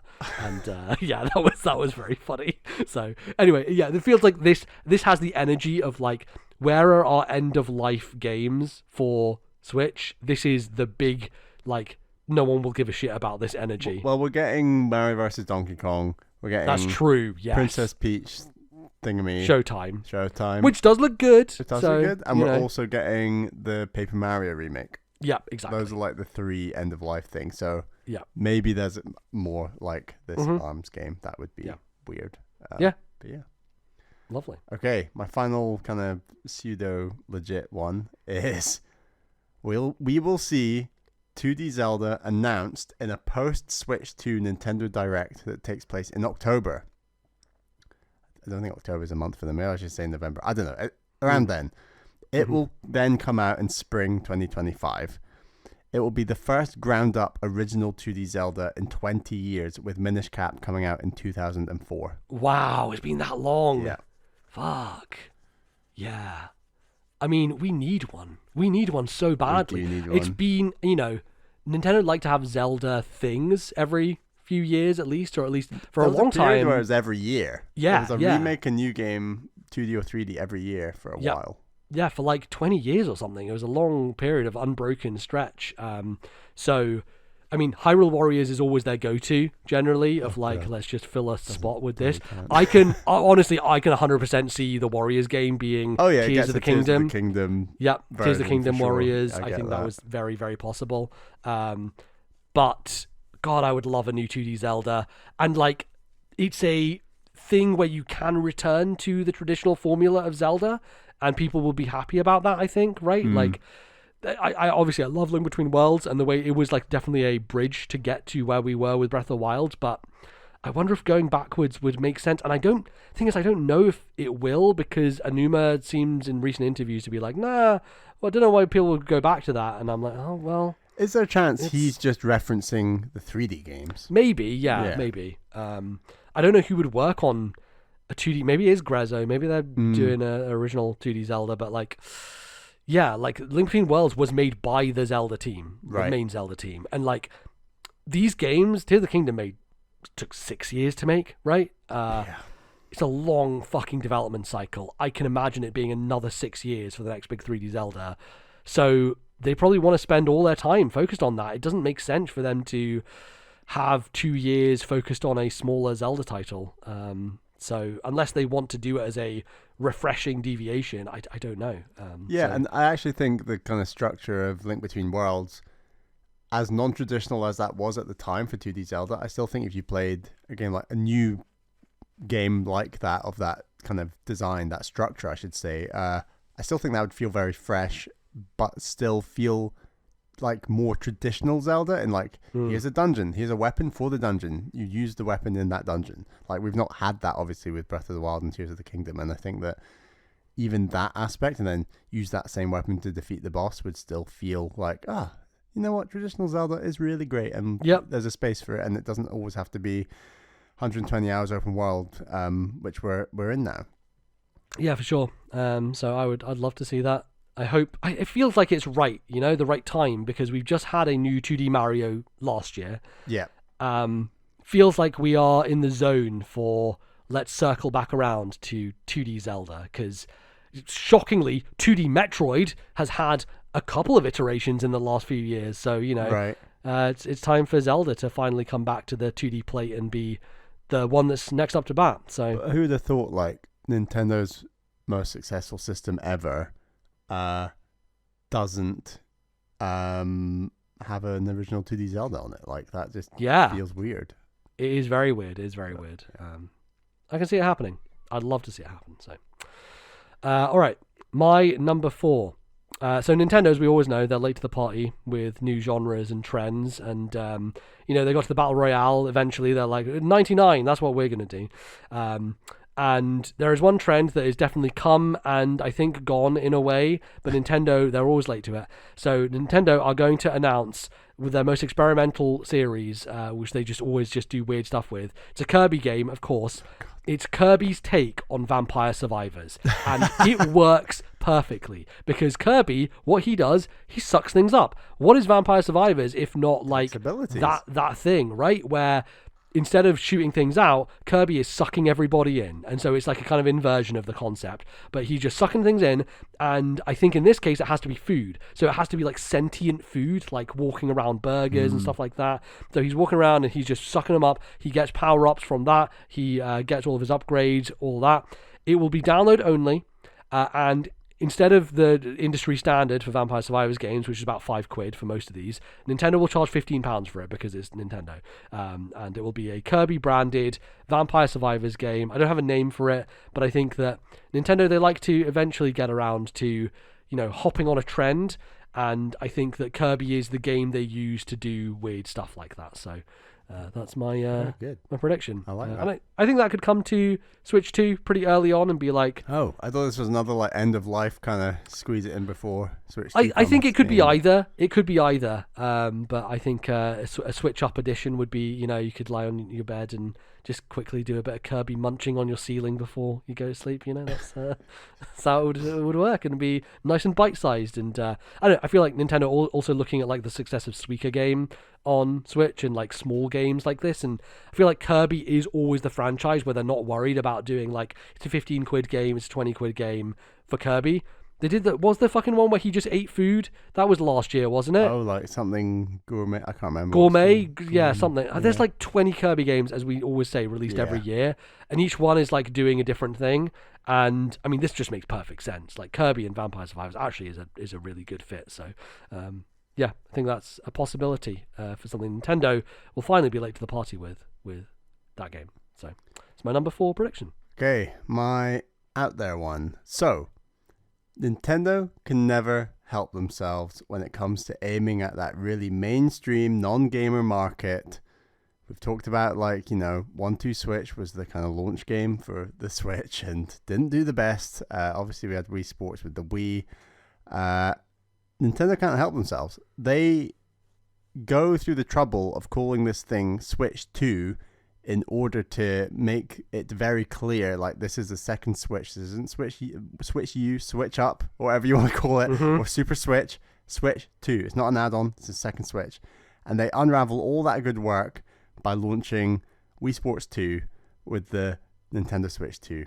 They cannot help themselves. It's still going to have Joy-Con functionality. They don't want you to remember Wii Sports Club. They don't want you to remember Nintendo Switch Sports. Those games did not do as well as they wanted. They need the Wii Sports brand, and they're bringing it back to launch the Switch 2. So they're calling it Wii Sports 2, not Switch Sports 2. They are not calling it Switch Sports 2. They're calling it Wii Sports 2, undoing the good work of calling the system Switch 2. And everyone ends up confused, and it's a nightmare. I fucking love that. It's the dumbest, most Nintendo thing that's possible. I can absolutely see that happening. Yeah, Joy-Cons is something we've not really talked about. Like, did they do Joy-Cons again? Like, yeah, I mean, I can't see how they don't, but equally there are Switches that exist without them, so I just want a real D-pad. Like, Nintendo, please, on my handheld console. That was something that we felt so strongly about in the first 2 years of Switch, and I feel like we barely reference it anymore in the same way. No, because like they clearly made it obvious that they're just going to do different colors. They're not going to change the fundamentals of the Joy-Con, even though the fucking Switch Lite has a D-pad, and they could offer a Joy-Con that has a D-pad. How many more fucking Joy-Cons would they sell if they just sold a D-pad Joy-Con? Like, so many. I would buy one. Like, Jesus, it's crazy. So yeah, that's pretty wild to me. I do think the Switch 2 will have Joy-Cons. Yeah, Yeah, I think I think that it's going to be as close to the form factor as the Switch, maybe apart from its projector on the back. That you know, this is going to be one of the safest Nintendo consoles there's ever been. Yeah, I can see it happening. Yeah. I definitely can. So I just hope that, you know, they fix those fucking analog sticks and the entire drift situation, and just that is scary. They make it bigger. I think here's the thing. Like, Nintendo never have forwards compatibility, really, or backwards compatibility, I should say, with controllers. So, like, using new Joy-Cons on old Switches wouldn't work at all. And I think they're going to have to be different sizes. Then that also causes the problem of you can't use old Joy-Cons on new Switch. And, yeah, I don't know. And like, I own the same gamepad, it feels like 4 times, where I can't use my Wii U Pro controller with the Switch, and obviously I'm a niche audience who's bought both of those consoles, so it's maybe different for Switch to Switch 2, but yeah, I think they will do a lock off. Like, Switch 1 Joy-Cons do not work with Switch 2. Would be my guess, but oh well, we'll see. We can hope. All right. My final prediction, Bally. So Nintendo, you know, once again, late to the party. It's kind of another splinter of my Kirby Vampire Survivors idea, but very different. So recently there's been a lot of success with online multiplayer games. Among Us blew up, and it was this weird, scary, kind of still cartoony, but like scary game that people played online. Streamers loved it. It was like a big deal. Recently we've had Lethal Company, which has taken over the fucking world. It's one of the best-selling games in the world right now. It's just absolutely destroying. And that is a first-person scary, you know, play with 6 other friends, go into this thing. Nintendo, they need to get on the horror train. They need to finally get a multiplayer horror experience out there, and they have the perfect way to do it. This game is called Scare Me. Me being MII, the Miis. And you play as a bunch of Miis, right? And you're playing these Miis in this weird station. It's a horror kind of space situation.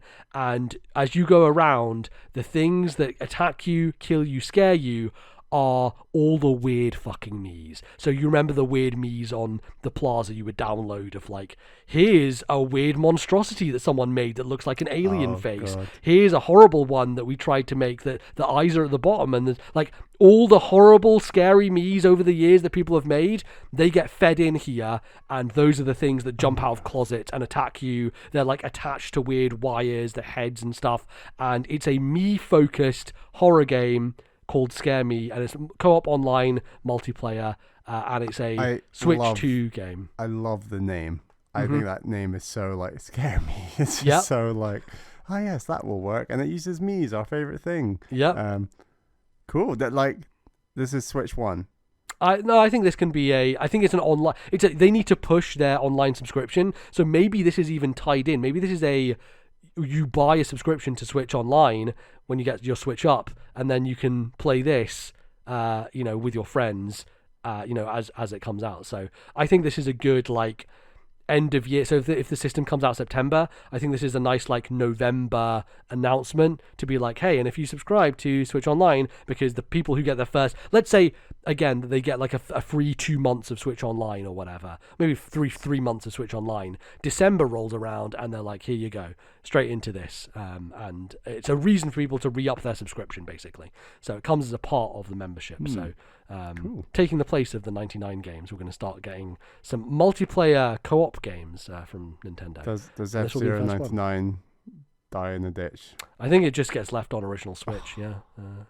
Probably. So replaced by this instead. So yeah, I feel like it's one of those genres that Nintendo have always toyed with, but it doesn't fit their image, because like horror is not a thing for children, really, and so they need to have I mean, like, you see the success of like the Five Nights at Freddy movie and stuff like that. Like, there's children's horror, quote unquote, is a huge thing, like a massive market, and I feel like there's a space for Nintendo to kind of lean into that. And they have Luigi's Mansion, of course, which is very tame, very, very tame, but I feel like they could get a little edgier with it, and I think that a game like this would make sense. So I think it's definitely possible. Mii's make it to Switch 2? In some fucked up way, yes. Absolutely. God. How insane is that? Yeah, I They'll mean, be they almost kind 20 of... years old at that point. Well, Bally, by your own admission, if they call it Wii Sports 2, I know. they have to put Mii's in there. Like, unless they take the weird, like, new characters they Those made, Switch the avatars. Sports characters. Switch Sports guys. They looked all right. They're okay. Yeah, they're fine. I had a good enough time dressing them up for, like, the 2 weeks I played that game, and then never got any of the cosmetics again. But yeah, that's the thing. All right, well, I think that's it. I think those are our predictions for the year. An exciting year ahead. Yeah. In theory. I think so. I hope so. And before Switch 2 comes out in 2026. Yeah. We'll still have to keep waiting. Well, Nintendo needs to hit 150 million units. They need to beat the PS2, you know, so they're only going to get there by holding off longer and longer, essentially. So, yeah. We'll seal these in an envelope, and I will inevitably forget all of them, and then we'll come back next year. And did you remember any of your ones that I said? No, I don't think I did. I don't think I did. Which is the great thing about this, because I get to come on the show and Bally just tells me what I said a year ago. Yes. And I'm like, oh, did I say that? Okay, that's cool. So, yeah, it's always fun. Always good fun. So, that, everybody, is going to close us out, though. Thank you, of course, for listening and joining us in this new year, 2024. We've got a game to play. Oh shit, you're right. Okay. Before we go, so I believe it's Sully on Discord who does this thing where they go onto Backloggery, which is a website that we use to like track our games.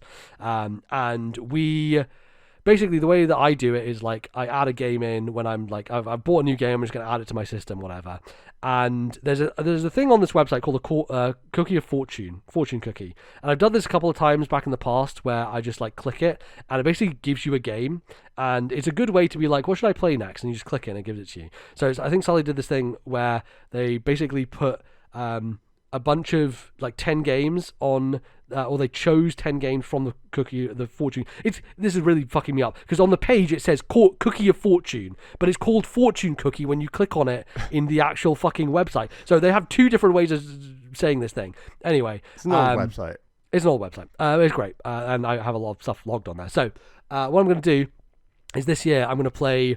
I'm going to force myself to play 3 games: 3DS, Switch, and Steam as the 3 ones I'm going to do. So I'm going to open a cookie for each of these systems. So for 3DS, I've ticked 3DS downloads and Nintendo 3DS. I have a lot of 3DS stuff to get through.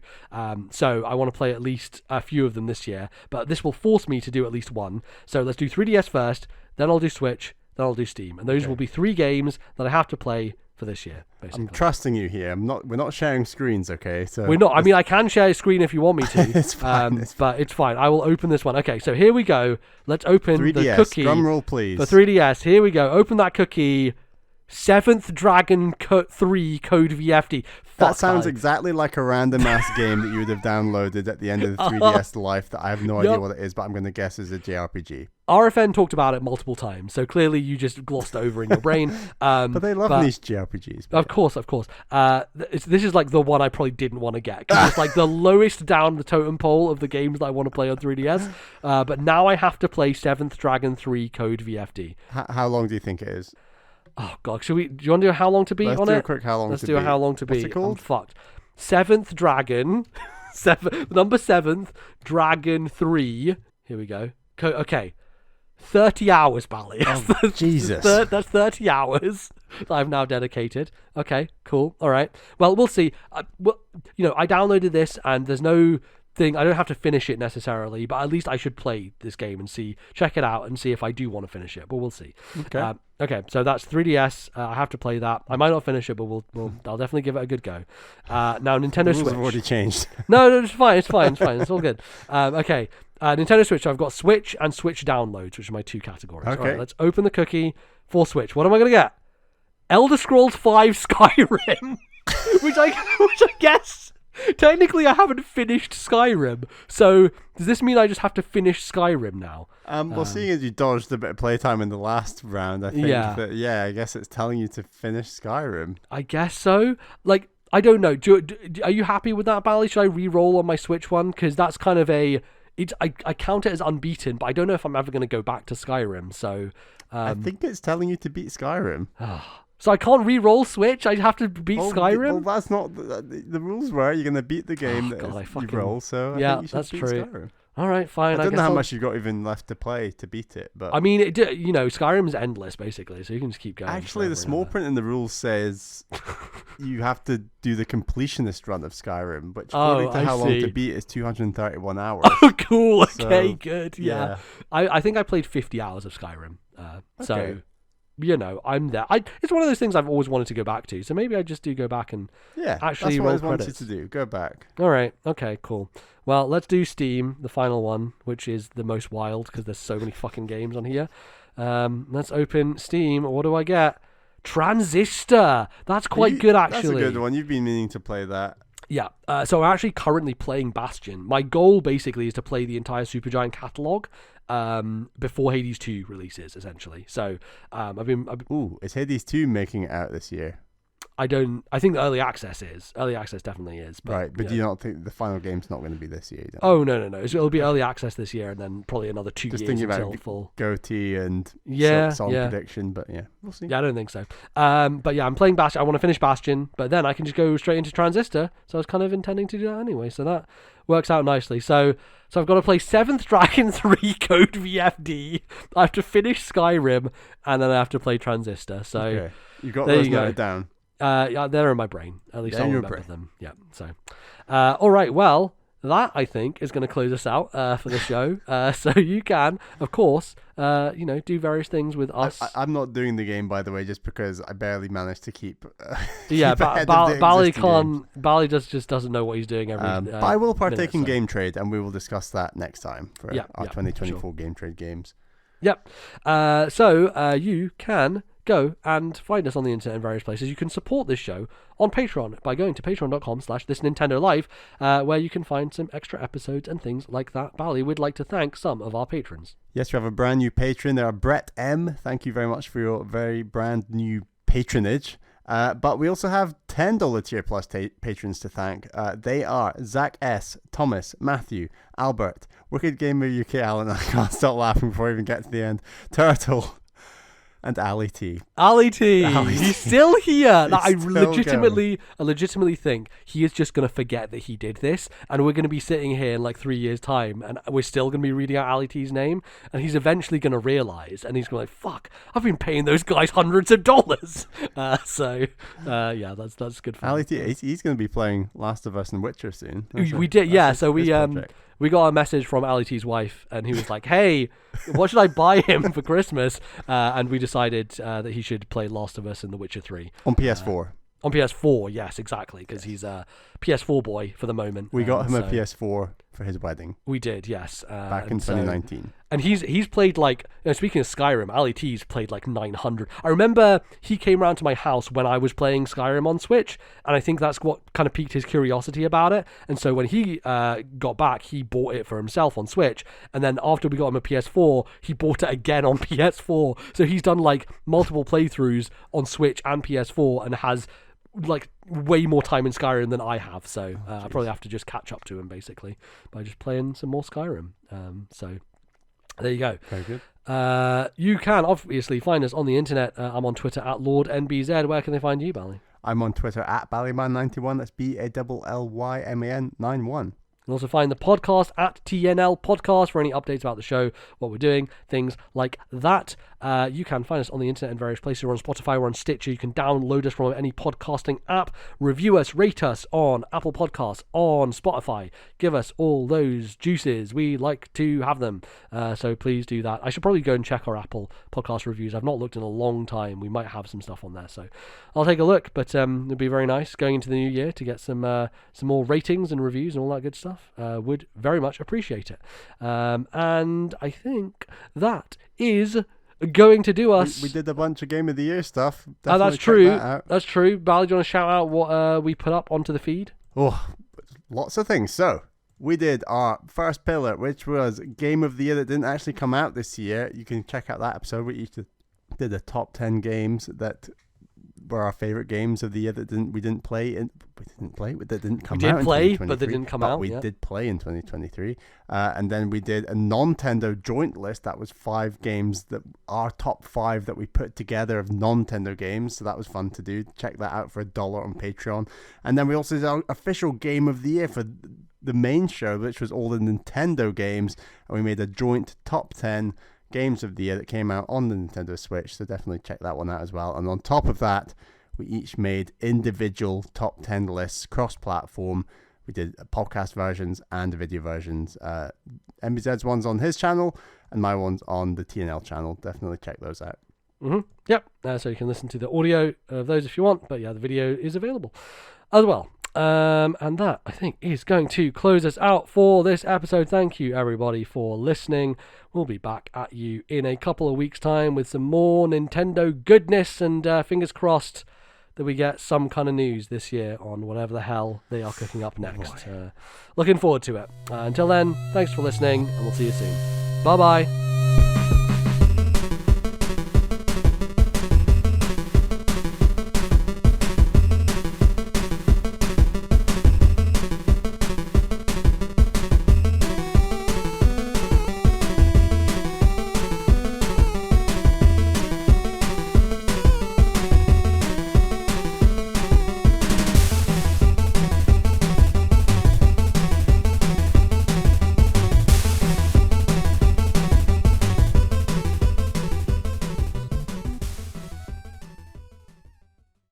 The musical interlude for today's show was Nintendo Capri Sun singing lyrics over the top of Magmore Caverns, originally from Metroid Prime on GameCube, copyright Nintendo and Retro Studios 2002.